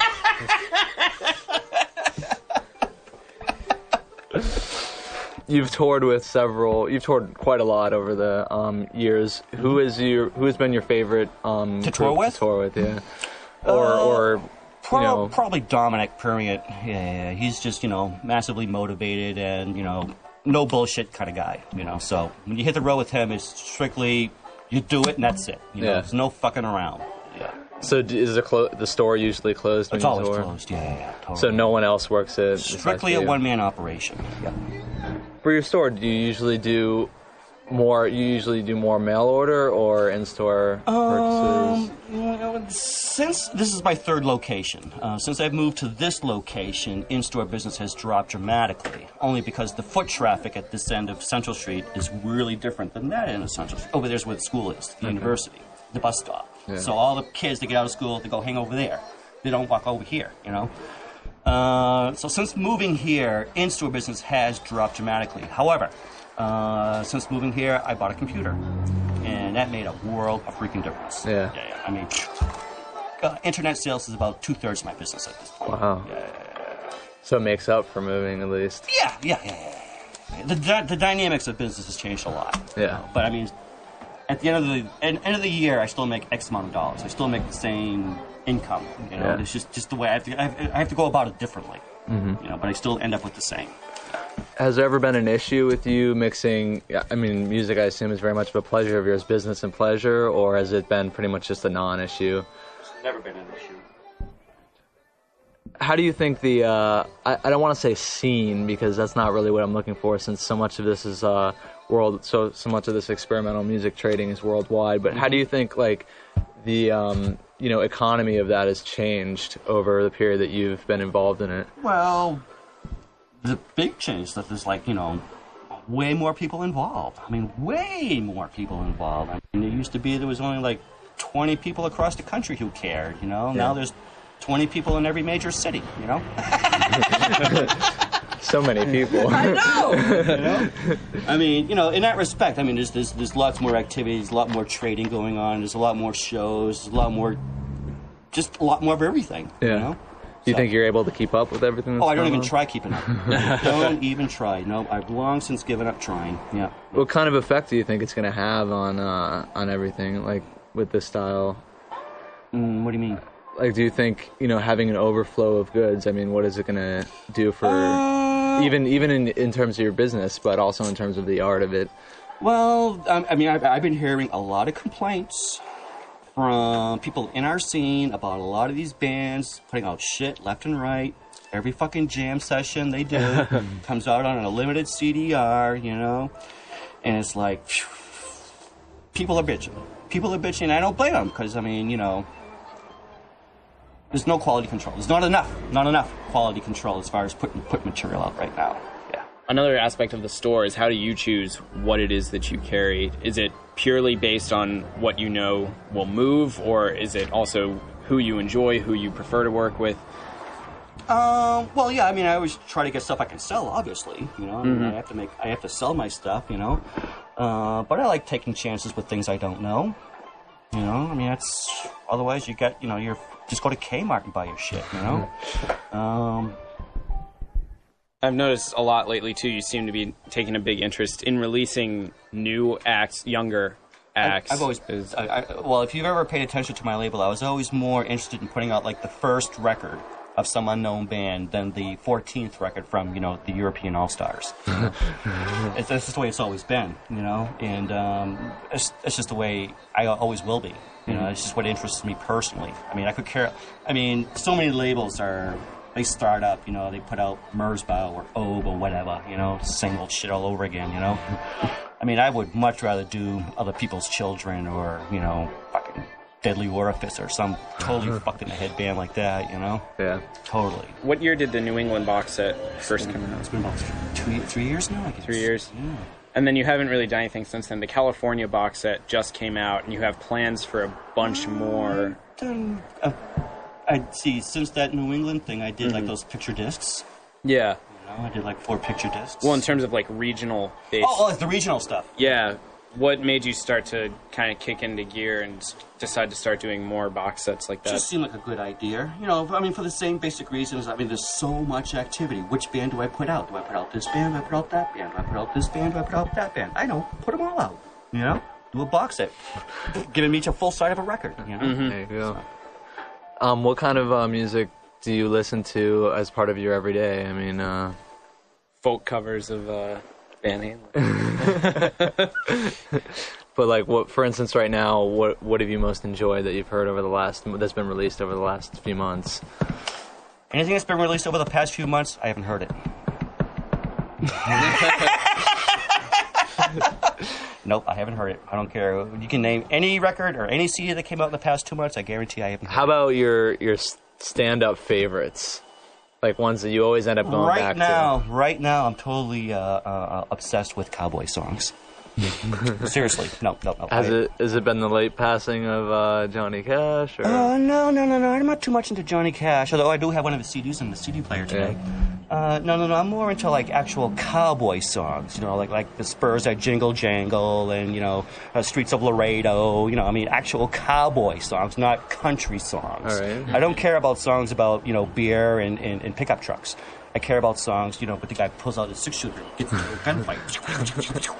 To me, that's really cool. All right. I've been listening to a lot of that stuff lately. Yeah. So does that kind of music have an effect on what you do as Imiobolio, or?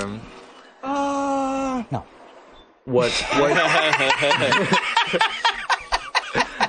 What what does have an effect on the music of Emilio? It's just, I mean, you know, I have no answer for that. I have no idea. I mean, it's just, I mean, why do you do what you do? I mean, I have no idea. I just have no choice, you know? Yeah. When Emilio, now you do a lot of the live performance where you alter other people's records, generally ones that you recently put out. Right. Has Emilio always been using other people as source material? Yeah, always. Ever since the day one. Yeah. Did you decide to do that because... because that was the only... Because I have zero talent. I mean, I can't play an instrument at all, and I never owned any instruments. I've never owned anything. I've never owned a guitar. I've never owned keyboards, drums, nothing, you know? And one day I was at my friend's house, and he's playing guitar. He gives me a microphone. I didn't know what the hell to do with it. I know I can't sing. So I took that microphone, and I stuck it up to the radio, and started flicking the channels. And that, you know, and that was like, you know, the beginning of everything. You know, just flicking the dial on the fucking radio. You know? What sort of equipment do you use? I mean, is it specifically just records and effects pedals, or is it just people's records, or does it vary? Well, the records I use, I actively manipulate them. I mean, I actively alter them before I use them. I'll melt them. I'll scratch the shit out of them. I'll paint them over, you know, just to get them all ugly and dirty and skippy. You know? And then I'll just listen to those dirty, skippy records and find the elements that work for me, and then I'll try to build something around it. So, I mean, I try to work on my pieces, especially when I play live. I mean, I don't like just going up there and winging it, because it's too easy to fuck up, you know? So I like to have my shit thought out in advance. I mean, that's why when you see me, I play the same songs over and over and over. So, I mean, it's like when you go see your favorite rock band, you want to hear them play their best songs. You know? I feel it's the same way with noise. You know, if I'm going to play, I want to give them my best material, and not just wank off. You know. And since you're generally you're always altering other people's stuff, do you consider that act more for on your side performance based than as a musician? It's just my personal aesthetic. It's just, you know, the best I can do. You know, it's just the way I think. You know? So sort of flip-flopping back and forth between subjects here. Going back to the store, what is it about Lowell that has made you to choose to stay here? I had an opportunity here, and I decided to, you know, go for it, and it paid off. Are you, like, thankful, and is that why you're staying? Because it seems like you might get more business Lowell, being closer to Boston. I don't want to be in a big city. Yeah. I mean, I'm just, you know, I'm not a big city guy. Lowell is too big for me. If I had my way, I would have a store in the mountains of New Hampshire. You know? But, you know, like I said, I had an opportunity here. I met a guy who owned a record store that was going out of business. I just bought him out, moved right in. So for me, it was like totally simple. I had a location and a record store. I just moved right in, you know. Wow. So it worked out really great for me. Yeah. And so you recently helped Dom set up the hospital store, too. How did that go? Oh, have you been there? Yeah, I've been. It's awesome. I was just wondering your experience with, you know, getting him set up and everything. Was that a challenging experience? No, it was just like, you know, I mean, it's just like, you know, hey, let's do it, yeah! You know? it was great. It was loads of fun. Yeah. Do you think it'll be okay being way in the back of a reggae store, or? As far as I know, he's doing great already. You know, as far as I know, he's got his shit together. You know, I have no doubts he'll make it. I have no doubts at all. Yeah, he's good. Yeah, it definitely ended up looking great and everything. Being there was not too different from being here in a way. Well, so another question about the label: when did you start doing the recycled tapes? I have no idea. It's got to be in the 80s. I have no idea. I'm gonna guess 88, 89, but I have no idea. Why'd you start? Because I had a lot of fucking crappy cassettes in my shop I couldn't sell. So, do you remember who was the original? If I remember correctly, the first batch of artists was... See, it was me, and Merzbow, and the Haters, and I think Sudden Infant, and I forget, somebody like that crowd. Is it true that a fair amount of them are you? Yeah, it's true. On the tapes, performing other people? Yeah, it's just me, you know, manipulating their records. Yeah. So really, a bunch of them are Emilio tapes? No, it's them. No, I mean, if you buy, like, you know, the Wolf Eyes, you're going to get Wolf Eyes material, you know. So what are the plans for RRR Records? Just keep doing it.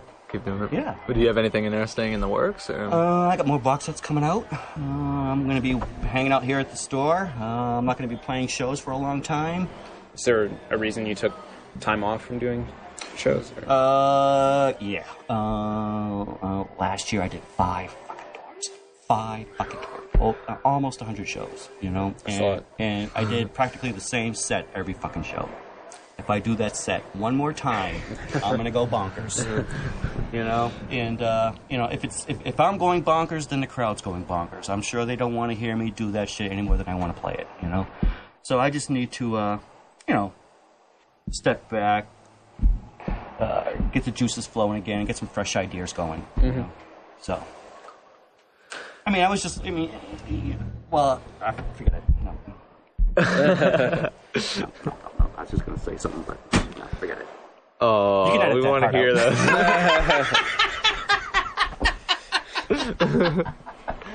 No, it's just that I know if I'd played 2 more shows, I'm like this close to Suckville.